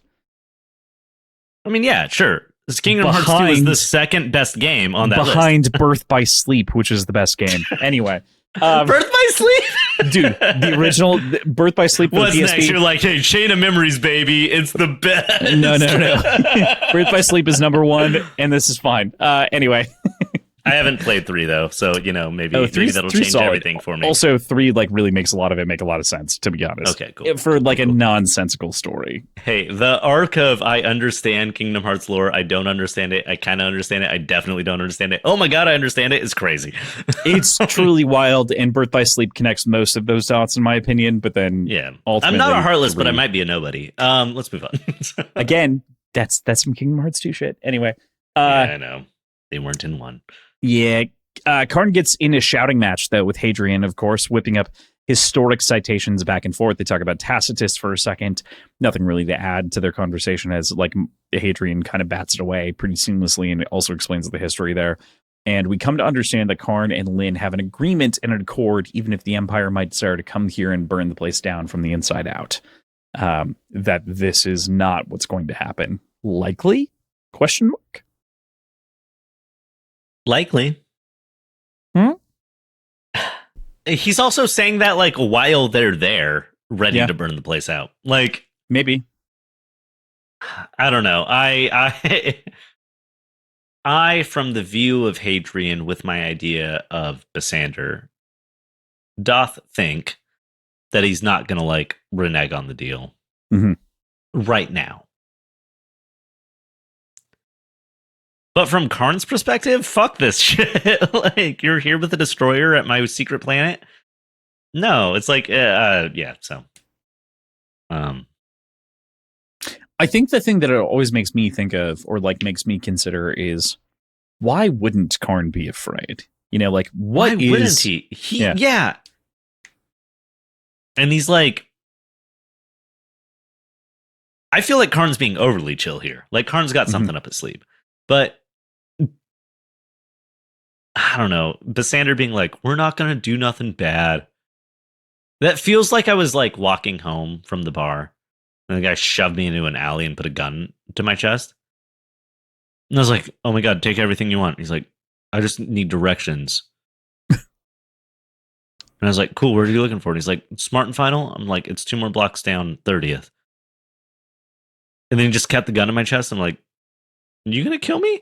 He's like, I'm not gonna do nothing, Dad. I'm like, cool, so leave. Why did we do this? You could have just asked me. I'll walk you there. Yeah. Please. I'll hold your hand if you'd like. Exactly. Just gun off the chest. Please, can we stop? Can you gun to the hip? Still pointed enough of a at threat. my foot. Yeah, I don't want to get shot in the foot. Right. I'll walk pointed you at there. my hand. Yeah, we can just blow it open. I don't know. Yeah. You can put it in my jacket pocket against my hand so no one knows. I'll walk you to the store. But please, can we stop this? And that's kind of what this feels like. He's like, I've got a destroyer over your fucking planet. But no, we have a deal. You just have to he's not even over your fucking planet. He's like, I have a destroyer here. He's not quite so brash, but he's brash enough. Yeah. And Karn is chill enough where it's but why? How? What? I also feel like there's some weird little secret with Karn, not with Basander, but with the Emperor. Okay. Karn might be involved in the geneticism that gave rise to the Palatines and the Empire and how they have control over their people. I don't know that, but Karn is a geneticist, first and foremost. True. He does crazy stuff. Very the Empire true. figured this shit out. I feel like the reason Basander was able to get here, I don't know, but Switch gave the coordinates, so never mind.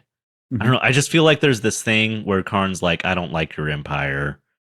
Fuck you guys. I don't like any of you. I don't trust you. But also, the Empire's not going to destroy me. They need me. Right. Perchance? I don't know. We'll see. We'll see, dude. We did end in the middle of a section in which I didn't want to end in the middle here, for the record, in such a way that it might leave certain things unknown. Oh. But that said, Karn settles on payment and those terms as mentioned. So they kind of come to an agreement. They chill out as part of this conversation. But those terms aren't met yet, according to Basander's standards, of course, until the Legion meets the Pale.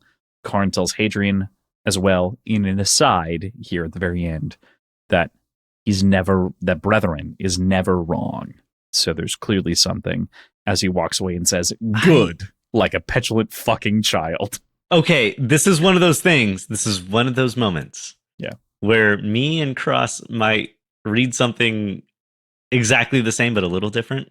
Oh, sure. Because I always read Hadrian as a petulant fucking child. But this is even more petulant in my But I mind. liked this one. I don't Really? know. Oh, man. To me, this Because- reads like it's out of the Eudorian melodrama, like we mentioned before. To me, like it implied whenever Karn was like, brethren is never wrong. It tells me, like in my soul, that Karn doesn't actually know what brethren saw, but he assumes the worst for Hadrian. Sure. So there is like something nasty, and Hadrian's like, good. Because you can read it as good, or you can read it as like, I read it as good, like slamming the door. You know what I mean? I read it as like, brethren is never wrong. You're going to have that terrible fate that he gave you. And Hadrian goes, good. And Karn doesn't actually know what was told to Hadrian. That's the worst. Like, I love it agree when with someone you. I hits someone understand. with like the Yeah. worst fucking thing you can. Brethren is never wrong. And Hadrian manacled, being stormed off, given to the Empire, who's either like the best thing he could hope for is an airlock situation. He's probably going to be crucified and flayed in front of thousands. But he knows something Karn doesn't, which is the first time that's like ever happened for Karn in a long fucking time. Right. Brethren is never wrong. Good. Is fucking wild to me. I like it. I don't like how it was performed in the audiobook, personally. So that's my problem. But I do like text works better for sure. I wish it still was feels a little emphasized within the petulant. text Yeah. or done in the audiobook as more Yeah. of a whisper. Yeah. Right. Just like a whisper with a smile. I wish that was The brethren little is never Marlowe smile, long. you know? Good. With the smile as you're being dragged away. Right. I want to see Karn sweat. What does that mean? I like the idea of good, and that's how I picture it. I just don't know if it's necessarily emphasized as that. Yeah, I don't know if it's executed perfectly, and I don't, again, in my opinion, as I've mentioned before, I do think this is Rukin's weakest reading of the books. Karn's incredible. Some of the portrayals are incredible.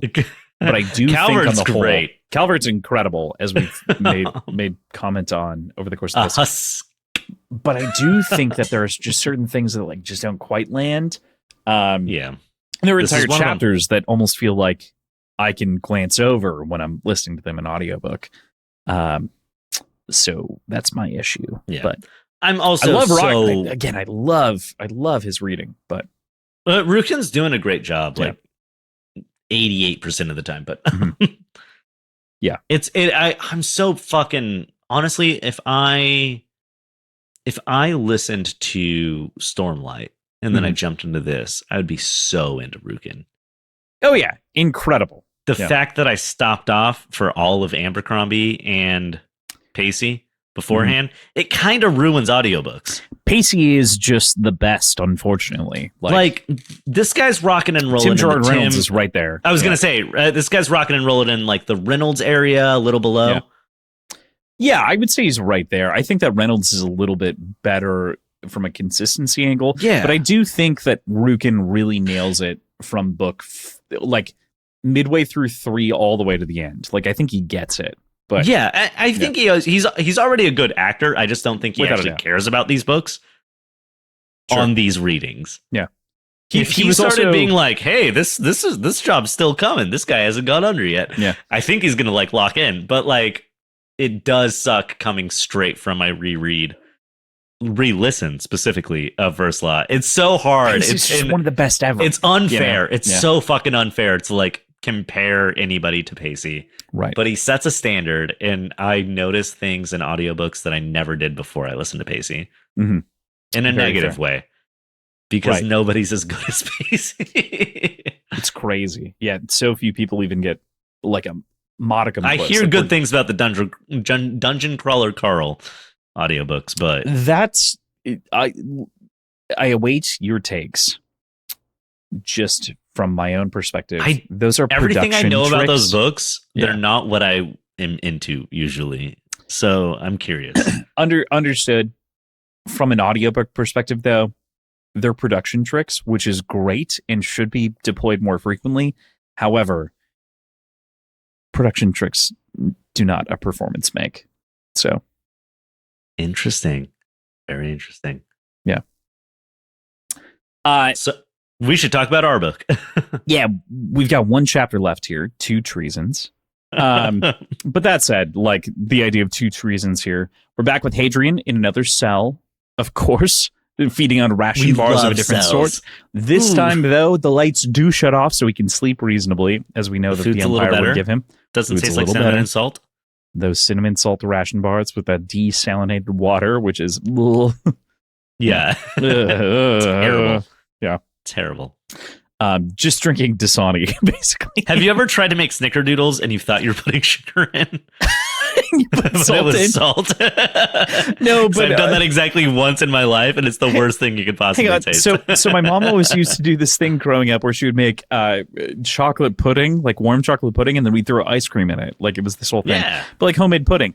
And one year, my stepdad had a bunch of his employees over, and we were playing Warcraft collectively on like a LAN game between Hell like yeah. 8 people. It was so much fun.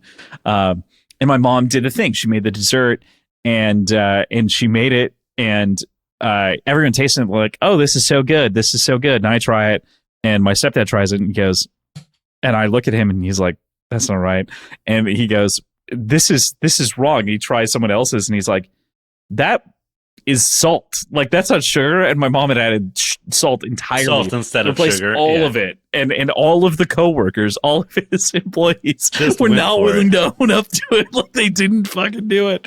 I will always find that one of the funniest anecdotes. Like no one That's had the so good. spine to tell the boss's Look, wife. Anybody who has ever made a dessert or baked or anything Yeah. has accidentally done salt. Oh, instead for of sugar. sure. Like this is not that crazy of a mistake on her part. But it's more the that like fact none that of everybody the men, was there. It was like, yeah, just a it's bunch, good. just a bunch of fucking nerds just It eating was just this salty Aragorn eating the pudding. soup. Yeah, right. Yeah, just fucking. Oh my god, why? It's good. It's good. Yeah, it's good.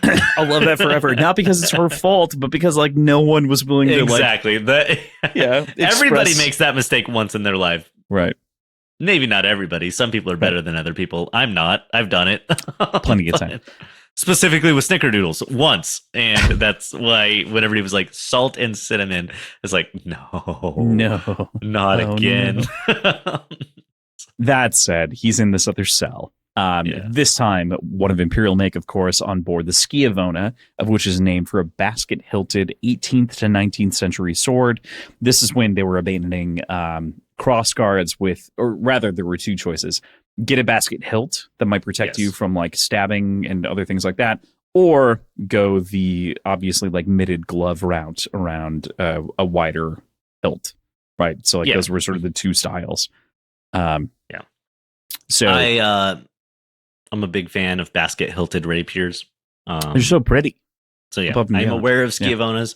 They're more on like the almost broadsword spectrum to rapier, I guess. Yeah, They're like a right, too thick right. rapier. So they're Right. not quite as pretty. But yeah. No, you're right. I shouldn't have said rapier, but they are intended. I don't know if you did say rapier. I just basket did, hilt yeah. implies rapier. Okay, yeah. But They're they great are. swords. Mhm. But they're an in between two things that work. Yes, and A the broadsword with a idea- crossguard. Crossguard, yeah. Just Yeah. like a fucking melon. like a fucking pumpkin. Yeah. Broadsword with a crossguard, great sword. Rapier with a basket hilt, great sword. I don't love the in between, which is what's being talked about here. But that's Right. that's a Josh opinion that doesn't matter to this book, so we can move on. I just go to too many Ren fairs. Yeah. Totally fair. Totally fair. I just think the biggest difference is like the freedom of your hand movement, right? Yeah. Which is where people compare them. More often than not is like a Schiavona. You've got more mobility in your hand because you don't have the mitt on that would give you the same type of protection.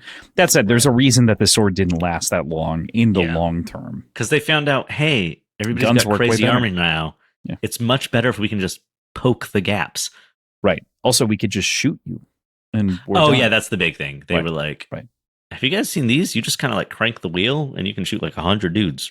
Yeah, at that Last point, Samurai they with gotta Tom wear Cruise. suits. Yeah, right. As mentioned last week.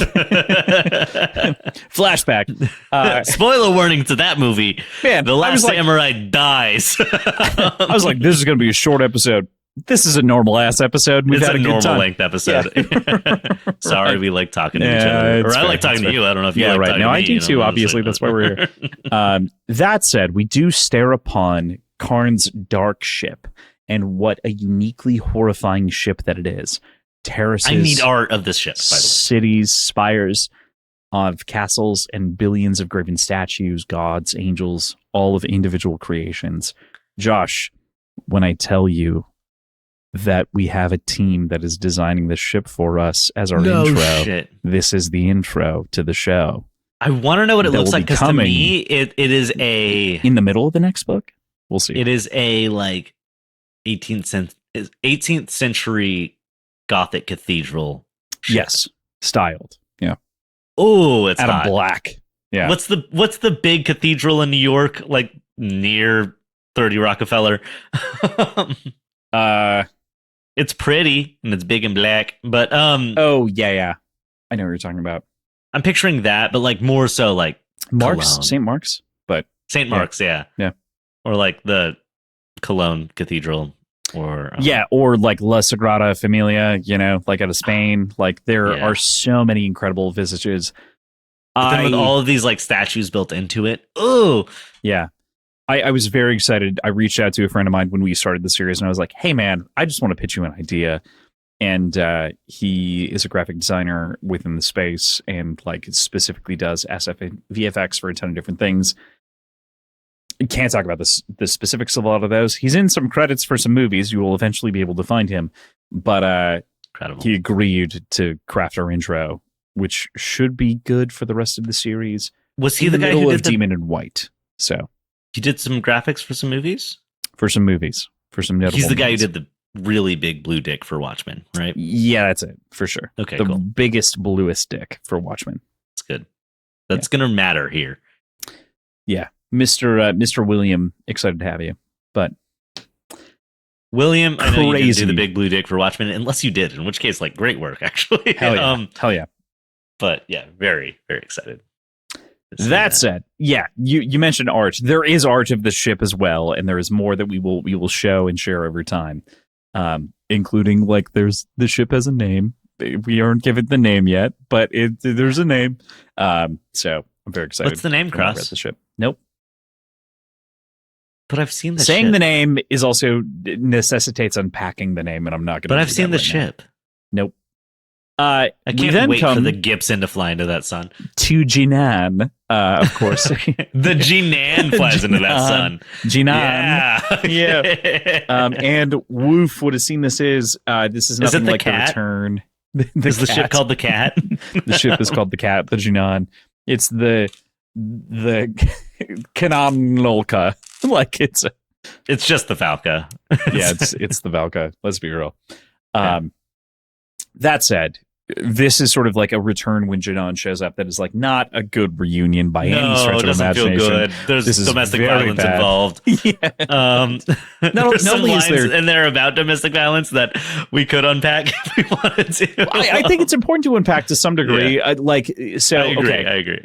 to give a general summary of what happens here, of course, he gets the recounting of the orders from Smythe, of course, that we've heard before and that we were aware had happened, fed back to him by Jinan, but also a mental thought of who conquered Asia in this brief moment of like who stretched the map, like are we pushing the borders, blah, blah, blah, as like Hadrian's working his way through his own mental calculus here.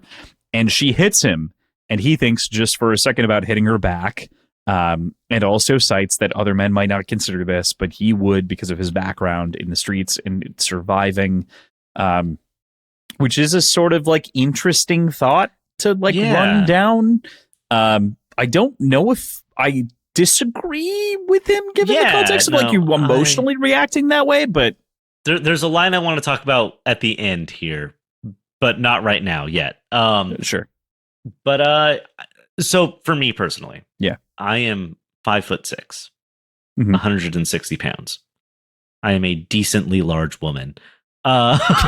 So and maybe I think of it a little bit differently, but I grew up doing martial arts competitively. Yeah. That they were not specific to gender. I've had my ass handed to me more by women than men. They kick so much harder in the head. They kick me in the head. It hurt. Now. Every time I would show up to a competition and they'd be like, all right, it's Ramsey and Johnson. And I'm like, all right, where's Johnson? And it was just like an emo girl. I was like, fuck me, dude. This is going to be way worse. Yeah, destroy me. Andrew Johnson would have been okay. Like, I understand the concept of like would never hit a woman because obviously, would never hit a woman, but also have been beat up by women enough to be like, all right, well, trained women who are fighting you in a competition for funsies, hit them back. Otherwise, they won't respect you. This almost feels like a little bit insulatory from Rocchio's perspective to also express the way that Hadrian would feel. Yeah. Which I think we could also alternatively just be like, it makes sense that Hadrian feels this way.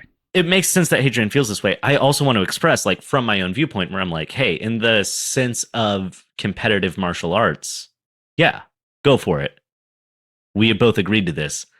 In the sense that Jinan is literally a soldier. That's a little bit different. Right.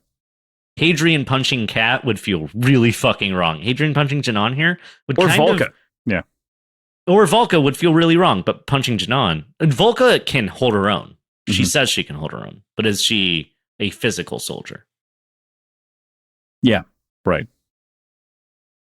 Jinan is like a gun-wielding, sword-wielding soldier. Yeah, it's a weird social contract that we're kind of talking around. It's almost like it's weird to even mention that Jinan's a woman in this situation because she's a higher-ranking combat experienced officer above you. So it bringing up the striking a woman of it all is almost demeaning to Jinan in this situation. That's an interesting take. I hadn't considered that specifically about this. Because Jinan could take Hadrian in a fight, maybe. I don't know. Probably, yeah. Probably. So Hadrian's like, some people wouldn't hit a woman, but I'd hit her. And I'm like, you're reducing her to a woman right now whenever she is clearly a superior officer. Very, very fair point and definitely valid. It's because he was really into Peterson, but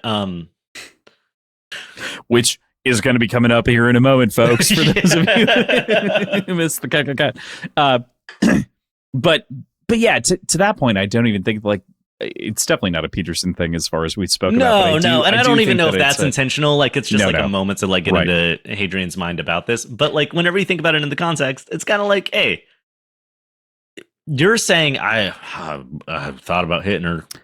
To me, this reads almost as like Hadrian's more of a wuss because he didn't. Not that he should have either, but the idea that he just puts his dukes up to defend himself is you should. You also shouldn't fight back because your situation doesn't make sense to fight back in. There's a ton of reasons that he shouldn't, but also man, I don't know. Yeah, tough. I don't know. This is a tough read. This is a tough weirds scenario. Me out where it's this is. I could never picture a version of Red Rising where Darrow's being attacked by Mustang in the first book or something, right? Where he wouldn't fight back, and we wouldn't have thought anything of that because they are equals in combat, right?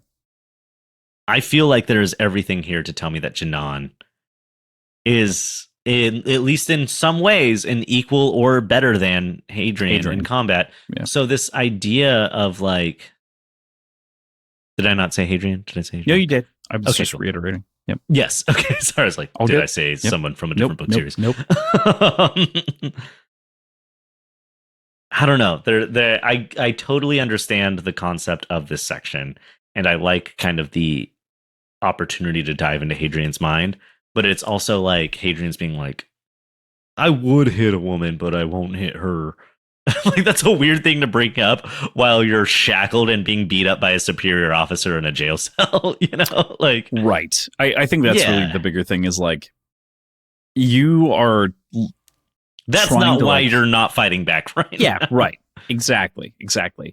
And by bringing it up, it implies that you would have in this situation or in a different version of the situation. If I'm not Pisander, would you hit him? I honestly, this is one of the few cases where I think I just cut this, because I don't know. I don't know what it adds, but it's interesting and it's weird. It is in interesting. Almost a bad way. Yeah. It's weird in almost a bad way, but not in like such a substantial way. I don't know. It's here's the weird thing. I almost agree with Hadrian's like ethos on this to a degree. Yeah. Oh, I think that it makes like some I am sense. the type of person who's like, I will defend myself. Right. Yeah. Survival. Right. Yeah. But like if someone comes at me, I will defend myself, which brings me to the thing I really wanted to talk about, which is the last line in this section, which is what I learned is if someone strikes you, win. Mm-hmm. I like that ethos. I think that's a great line. That's a fun thing. It's not necessarily like a noble stance, but it's a very like base level human stance of like, hey, like I'm not going to start a fight with somebody, but if someone hits me, win.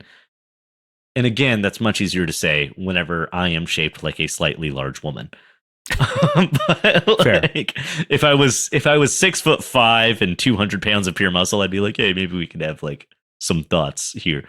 I'm like, no, like I could be killed by anybody, so I do have to try my best. Very fair, very reasonable. I'm threatened by women on the street, so fair point. They're scary and they talk about my pants out loud, you know. So, and my hat. They go, "Hey, the guy with your little hat and your corduroy pants." I'm like, "Leave me alone. I'm small. I'm trying to go home." Yeah. I have gotten catcalled a number of times by women in ways that I don't know if were legitimate or mocking, but you know, here we are. There was a group of girls that used to hang out near the science building at high school, and I used to wear very tight red leather pants. Mm. And they would comment loudly, and I was a little scared. And I started avoiding that section of the science building. That said, I think we can wrap up this section with the fact that Jinan tells him the truth, that it wasn't Octavia, it wasn't Karn, it maybe was Brethren that let this through, which is a curiosity that we get over the course of the time, but that it was Switch that sent the message at the very least. And that was the one, of course, of whom betrayed him that I drank for at the very beginning of the episode. She leaves him with his split lip waiting for Basander to come for his own visit that we'll get into next week. Switch had a big secret that was revealed here. The S in his name has always been a B. Which? Bitch. Fucking no, witch. Which? it's the S and the W. Witch. He's a goddamn witch. Motherfucking. No, honestly, like, if I was in Switch's shoes, probably would have done the same thing. I don't know how I feel about It's Hadrian. fucking crazy. But as somebody reading Hadrian's story, I'm like, you witch. But somebody looking at the story from an outside perspective, I kind of get it. Yeah, absolutely. Yeah. Definitely get it. Definitely understand. It's tough. There's a lot more to talk about in this, and we don't even get close to unpacking it this week, which is kind of the unfortunate note, but this is where we kind of leave the week. Do you have any other thoughts you want to get out? I mentioned this to you earlier. I don't know if this was on the record. I did accidentally read like half of the next chapter. A little bit, yeah. I'm did very as well. excited to talk about it. Yeah. We're going to talk to Basander next, and I like that. It's a fun chapter. Yeah. For the next section. I really like where this is going. And Janon's conversation with Hadrian hurt, but then also had like some dubious moral quandaries that I don't know if they need to be there. Yeah. I don't know. And so I'm very excited to see what Hadrian and Basander's conversation is. Does he punch Basander? I don't know. It sure didn't seem like it. You know? So that said, I hope you all enjoyed this week's episode. We do get into a little tangent here that is going to come up right after this that cuts away from our thoughts on Jordan Peterson to a little bit more of like some modern philosophy, death of the author discussions around contemporary authors. Sliding in right after this, I do want to just mention next week we're going to be reading The Devil and the Honest Man through Bringing Storm. So this will kind of wrap up this little section. Very excited to do so. Hope you enjoyed this little tidbit after the fact. Yeah, it is really interesting to me that the final chapter that we're reading next week is Bringing Storm as like a direct quote. So at that time that I went to party with my friends in elementary school, we were all supposed to bring action figures, and they asked what I was bringing. You brought Storm. And I was like, I'm bringing Storm. We're going to talk about some Gambit. stuff. Yeah. Yeah, much better. I don't know. I like them both. As long as someone had Nightcrawler, I just couldn't afford it. Oh, fair. Alan Cummings. Yeah. No joke. Circling back. Back to that. That said, thank you for listening to this week's podcast. You can find us on social media, Words and Whiskey Pod on Instagram, Blue Sky, and Threads. And I have given the keys somewhat over to Josh. He's there. I was supposed to post stuff, and then I lost my phone. It's worth pointing out, this is fair, that like 2 days after I got it, and I was like, I'll post tomorrow. And then it was a busy day, and I was like, I'm going to post over the weekend. And then I left my phone on a bus, and then that was that bus's last stop. And it was a Friday night, and that bus went home with my phone. And I tried to get it, and they're like, you got to call back Monday afternoon. So yeah, very, very fair. We will get there. It's also worth noting, this is our 299th episode. So next week is episode 300 of the podcast. That's a lot of pressure, Kross. You can't be telling me. Dude, it's kind of crazy. I've been thinking about it. I was like, should we do something special beyond just the reading? I don't fucking know. But at the very least, we've got a lot of special posts coming, which should be We've fun. been doing this for 300 years? I have been doing this for 300 years, Josh. You have been doing this for 5 years. This is actually my 7th year, according to the episode number. Oh, got it. Cool. I love these annual episodes we release. It's so good. So good. Yeah. If you like what we do here, please check us out on patreon.com. It's patreon.com/wordsandwhiskey. If you're enjoying this, we have so much more content over there. It's ready for you to jump into, dive in, swim in. Like it's like a big old underground ocean with a bunch of little baby arms ready to embrace you. Yeah.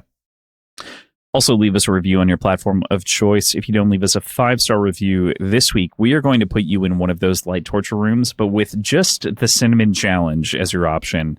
We're going to go full gross. That's your food, the cinnamon challenge. No. And with that, dear listeners, there are endings, and this is one. We'll see you next week for episode 300. Or we'll see you right after this part for an upsetting conversation. Oh, yeah. There's a little bit of an upsetting conversation for some people after this part. It's pretty good. I recommend you check it out if you're into it. We did okay. I think we did great. Yeah. Yeah. I'm ready. So here's my issue. And I want to put this out there. This is our postscript on the episode. This might be the last thing that you hear. This might be post the goodbye, just so that people can get on their way and then not need to listen to this if they don't want to, I guess. I do find it hard in the immediate moment to disentangle the Peterson reference from the other reference that we talked about before. Mm-hmm. However, yes. I don't think that that's indicative of Rockio still. I do think that's indicative of Hadrian. And I think, in my estimation, and this is why I'm okay with covering it, obviously, I think the series grows out of this, so it never becomes a problem. But I think in some situations, it very well could become a problem. There is, and I think, again, that this is reasonable, there are some caricatures later that aren't related to gender, that closely to gender ideologies, sexuality, things like that, in the way that he expressed there, but that have other political ramifications that I don't love, but still aren't a big enough problem, period, versus like actually J.K. Rowling supporting crazy fucking shit. You know what I mean? Like these are two very different spectrums. Okay, this is not... And like Rockio is nowhere near that in text form or in like actual life also form. If it makes no sense. Everything, and the Harry Potter books were formative, like absolutely shoved into us at a young enough age that it is so formative. But if you take all social media away from J.K. Rowling the whole time, and we never knew everything else, those books still have some fucking dubious, like... Yeah, Kingsley Shacklebolt, like we don't have to go much further. Yeah. Or like anything to do with the bank goblins, right. It's not great. There's a lot there that I think could be torn apart, and then knowing who J.K. Rowling is makes it so much worse. Then you have things like anything by Neil Gaiman, where I actually really like a lot of the politics and thoughts and choices and ways how it expresses views about the world. And then you find out that's a terrible fucking person. So I don't know. Robert Jordan, by all things I've ever heard, was a very lovely man who had a very conservative worldview and wrote a very good book series. I don't know. Like, Right. So there's a weird combo, I think, of like how good is your story? How far are you going into the shitty parts? How shitty are you as a person? Mm-hmm. Like those three things collectively kind of matter. Like, and they all matter. If you're a really shitty person, it doesn't matter how good your story is. If your story is really bad, it kind of doesn't matter how good of a person you are. But like, there's combos there. There's combos there where if you're like a middling shitty person and your story's great and actually helped a lot of people and actually has like some good views, then maybe we forgive the middling shitty. Yeah, I don't know. A big difference with the people that we mentioned, especially if we're just drawing some comparisons between authors here. Again, Rocchio was 22. Like, yeah, that's insane. 22, 23. Rocchio's, well, how old is Rocchio now? I assume like a year older than us. Around our age. Yeah, right? 33, 34, 33, I think. Me from 22 to 33 is a different fucking person. Wild. I couldn't imagine writing a fantasy series over the last 10 years. The the ethos of that series would have changed so drastically because your 20s are when you find yourself and your 30s are when you figure out that it's actually better just to have a job with insurance. And then your 40s are when you have kids, but if you didn't, it's when you have money. So very, very funny because I think Rocchio would agree with that sentiment almost entirely front to back. And he's like, well, thank God the writer thing actually worked out in the 11th hour of this 7-book series. Like, had a tough time of it for exactly the reasons that you cited. I mean, he was of the opinion, he was like, I'm probably going to have to go back to full-time editing for a second there. He was very afraid before he got the 6th book out. Anyway, all this to say, like, there are also, it's important to recognize at 21, 22, especially when we were being raised and therefore the same environment that Rocchio existed in, there was a proliferation of like weird self-help that then led to incel culture in a big way. And then led to all these different things. And those branches were as such, like Jordan Peterson, Tim Ferriss kind of in the middle, Ryan Holiday a little bit more on the left, and like just a little bit. And there's like no what in the spectrum of people that might fall into those different segments of seeking self-help in some way. Like 2 of those were pretty decent, and one of those could lead you on a totally crazy rabbit hole.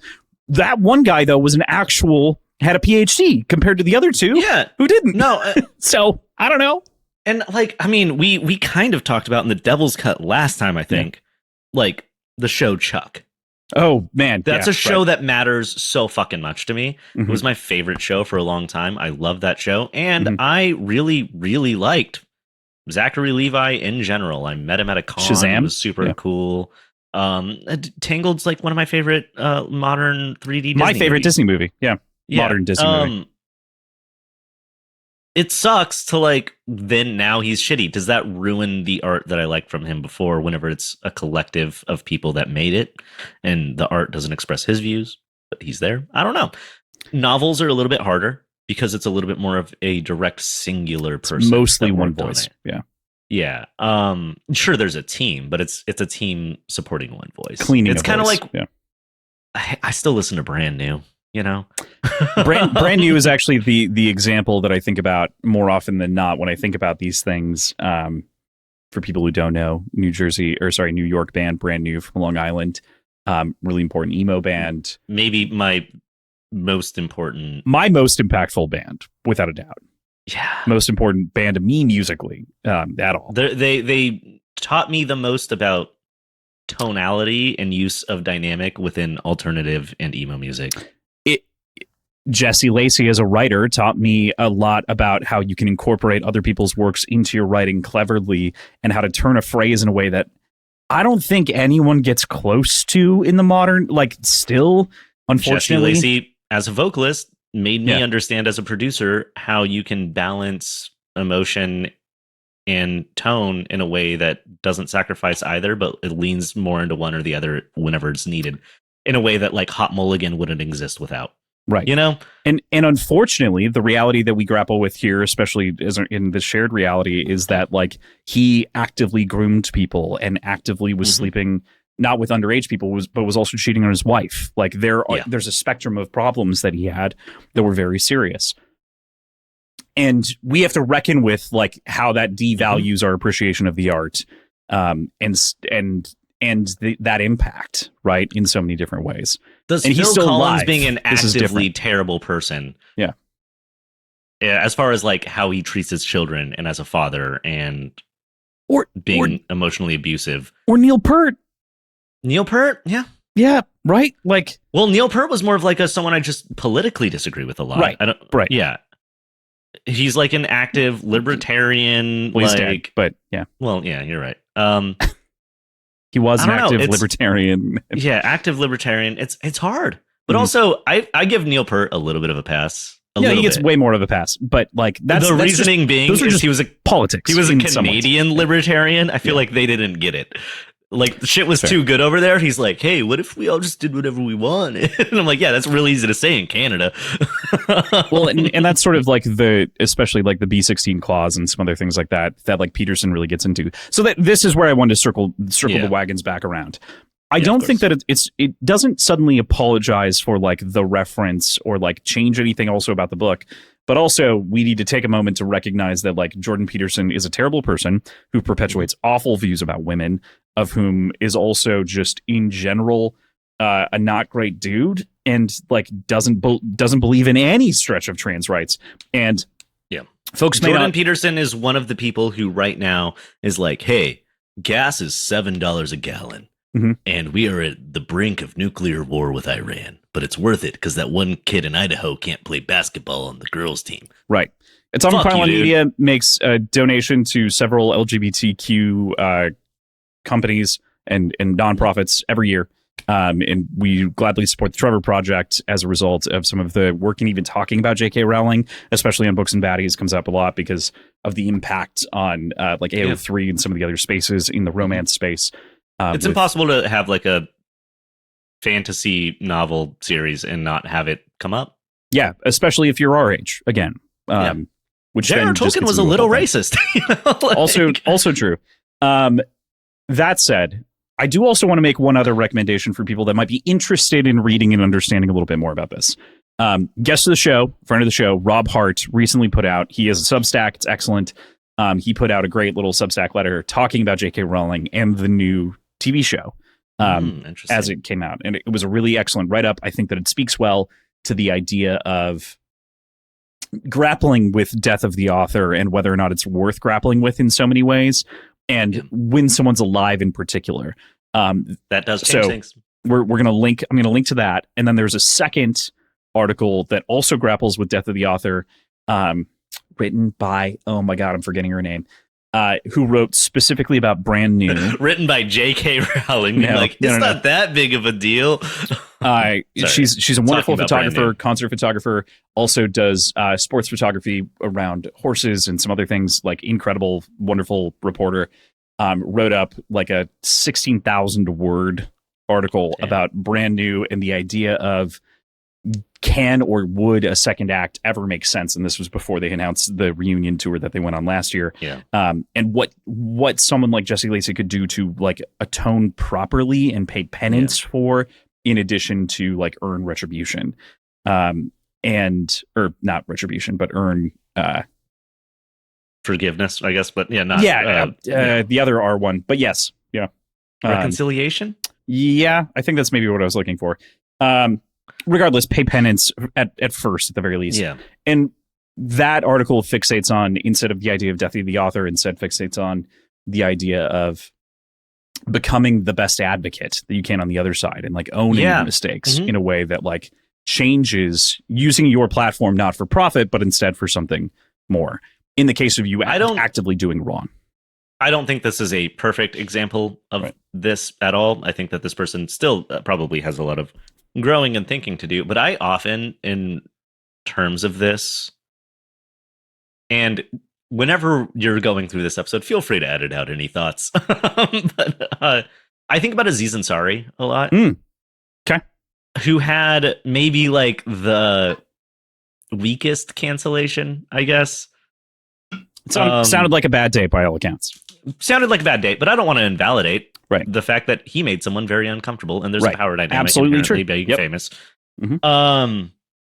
and then disappeared for a while, and then it did a whole stand-up special that wasn't like woe is me, they came for me, but did a stand-up special that was like, I apparently was not thinking about these things, and you should, and nobody should do that. And also it was kind of like and then my career got fucked, and like now I'm sad, but like to me that stand-up special did definitely have this vibe of like, I had to reconsider how I approach things and who I am as a person, and not in a way that where I'm like, oh, now I'm afraid to do anything, but like it made me change my perspective on things. I think that is the bare minimum, but like kind of something where somebody who does do something, who is in the public eye, who does have art on that level, if you come back after something, you should come back being like, hey, here's what I learned from this. And not like, I learned women are bitches, like come back and be like, hey, I learned what I did wrong, and now I'm going to also talk about that so other people don't do that. Like, it was wrong, and I know where my headspace was then. Here's where my headspace is now. Please, if you like my art, listen to me now when I say, here's the changes I made, and like, it not in like a forgive me kind of a way, but just in like a, I learned this so you don't have to kind of a way. I don't know. Yeah, there's a big difference, just drawing the comparison here between Aziz Ansari and Louis C.K., right? Like, there's a big difference between their returns. I kept almost bringing up Louis C.K., who's like, what?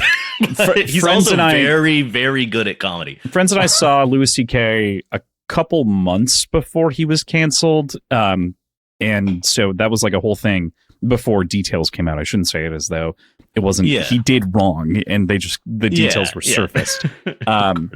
But again, I do want to just pull this lane a little bit back closer, because I do agree with you on all the tenets that we've spoken about. But to pull it back closer to Christopher Rocchio and mentioning Jordan Peterson here, this mention isn't a fucking crucifix, and it shouldn't be considered. No. Right? Like, even if we'll take this as even if Rocchio is, we'll just say, a Republican. We'll just say it there. Even if he is, what difference does that make on the overall enjoyment of the text in the way that it's written and presented to us right now? Now, I will say, if Rocchio is a Republican, right, when he was writing this, whenever being a Republican meant you were supporting John McCain. Right. Yeah. To me, that doesn't change my enjoyment of this series. No, very, very different. If Rocchio was a public Republican right now, I feel like it would change my enjoyment of the series a little bit. Public, right? A little bit different. But also, and again, there's like that like, there's a nuanced difference between like, I believe in a conservative ideology, I'm far right, I am a Republican, yada yada, at the moment, right? Given the current environment and sphere. Exactly. Because I don't think that our current administration is actually reflective of what the Republican Party is. That do be something else. It's something else entirely, and they're all just sort of like, Anyway, we don't need to fully get into that. Yeah. To the point of, just to kind of capstone the point that I was trying to make here, even if that were the case, I don't think that it substantially neuters or ruins this book, because he also doesn't perpetuate the ideologies in many ways of Peterson. He makes mention. It's a footnote. Yeah. I mean, it's literally a footnote. It's just you didn't even know, right? But I just felt threw it in there. It was just like a number of things that he just kind of like threw in. Yeah. Adding Peterson could be important, and it could be not important. And I mean, at the end of the day, didn't like Andy Weir say he doesn't think his books are political?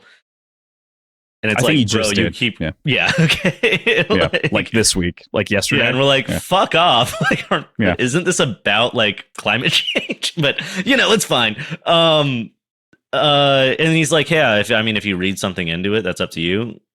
At the end of the day, I'm gonna choose until given a reason to actively believe that Christopher Rocchio is a piece of shit. That he threw this in there because Peterson was like a climate change denier, and also would have been like one of the people whose philosophy would have led to the rise of this empire. Yeah, it's important in extra notation to get back to the text, and then we will jump back into our chapter read here. Yeah, is also that, like, in a lot of circumstances in history, the victor's texts, or the people that are alive at the time that perpetuate text, or the people that are historians that are reading and translating things, prioritize texts that they might enjoy or be able to like get the information of. So like there's a lot of Peterson out there right now because he like is a multi best-selling author of all time in the philosophy category because of the 12 rules and 12 more, you know. It would make sense for Hadrian to know Peterson. Yep. It would make sense for Hadrian to know Paul the Baptist. It would make sense for Hadrian to know Tony Robbins. Yeah, it would probably make sense for Hadrian to know the MCU. Frankly, yeah. It's just relevant. Was it there was a Star Wars reference in Empire of Silence to Luke Skywalker. Yeah. So like that's a great example of like that perpetuates, right? Exactly. Like I'm not trying to take any of these references too hard. I think that they're building out kind of the history of the world and the way that history is continued and what it's remembered. Right. I couldn't tell you. I couldn't. If you were like, hey, name one guy from ancient China that was like really woke. But I know Genghis Khan. You know, like at the end of the day, it's to me, it's history. Like this is someone who in this world perpetuated his ideals to a degree that they lasted. And I think we can all look around and say Jordan Peterson is a pretty prevalent writer. Mm-hmm.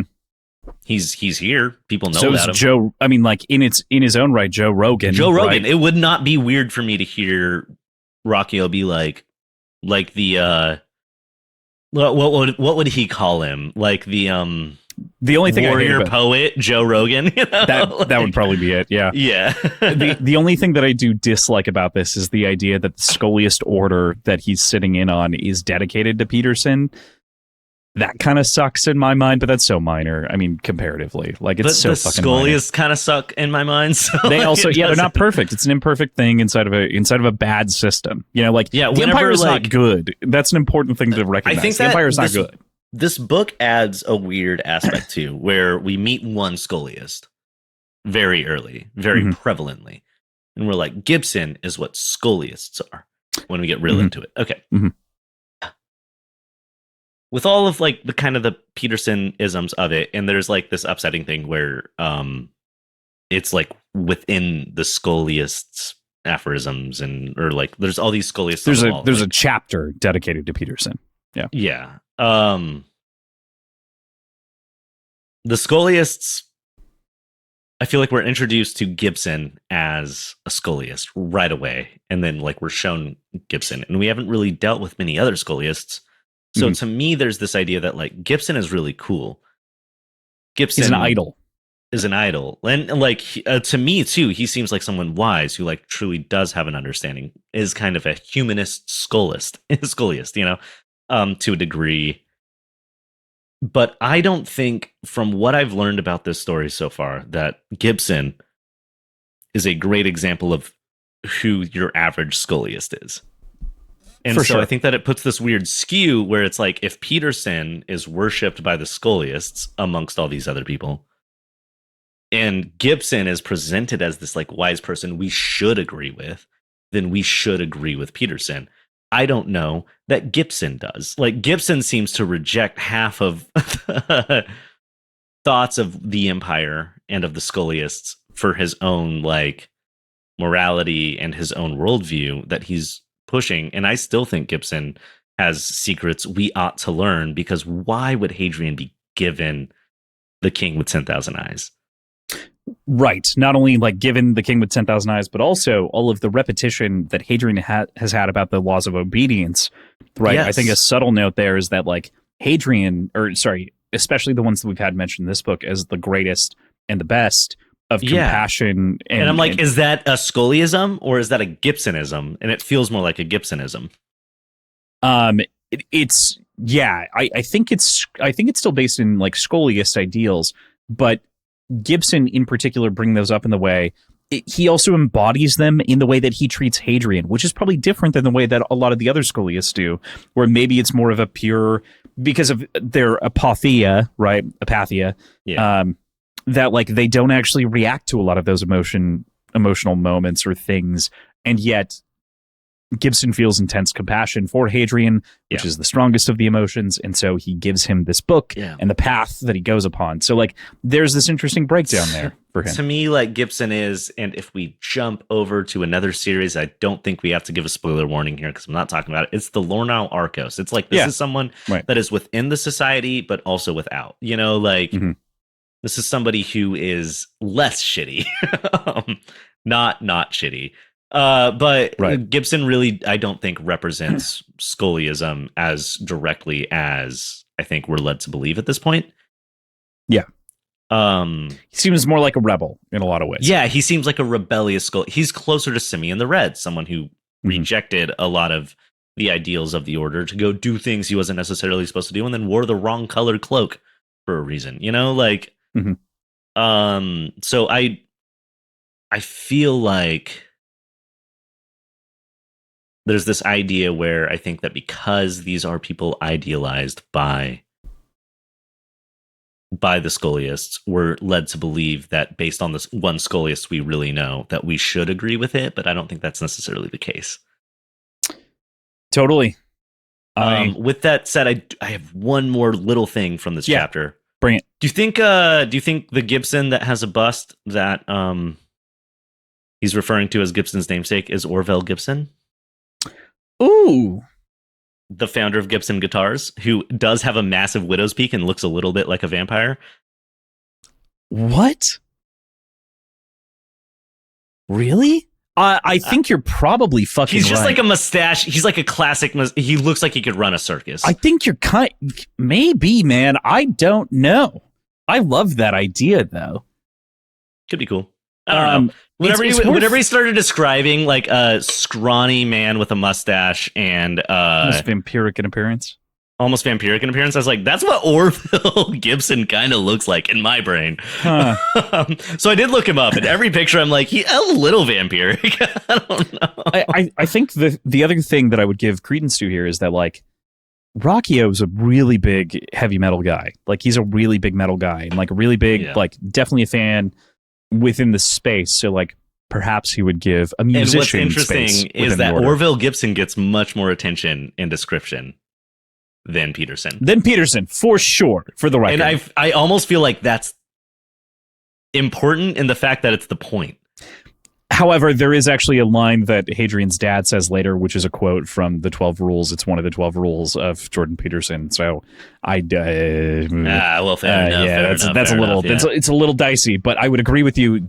He does give way more description. It's Hadrian's dad, you said? It's Hadrian's dad repeating the rules, which is important, I think. So I don't think Alistair Marlowe saying something should make us think that Rockio likes this. He doesn't like him. He's not a good the guy. villain said it? Yeah, right. You're right. Absolutely lock up Elton John because he wrote Be Prepared, and that's clearly pro-Hitler. Like, right. Exactly. No, Scar sang it. You know? Yeah.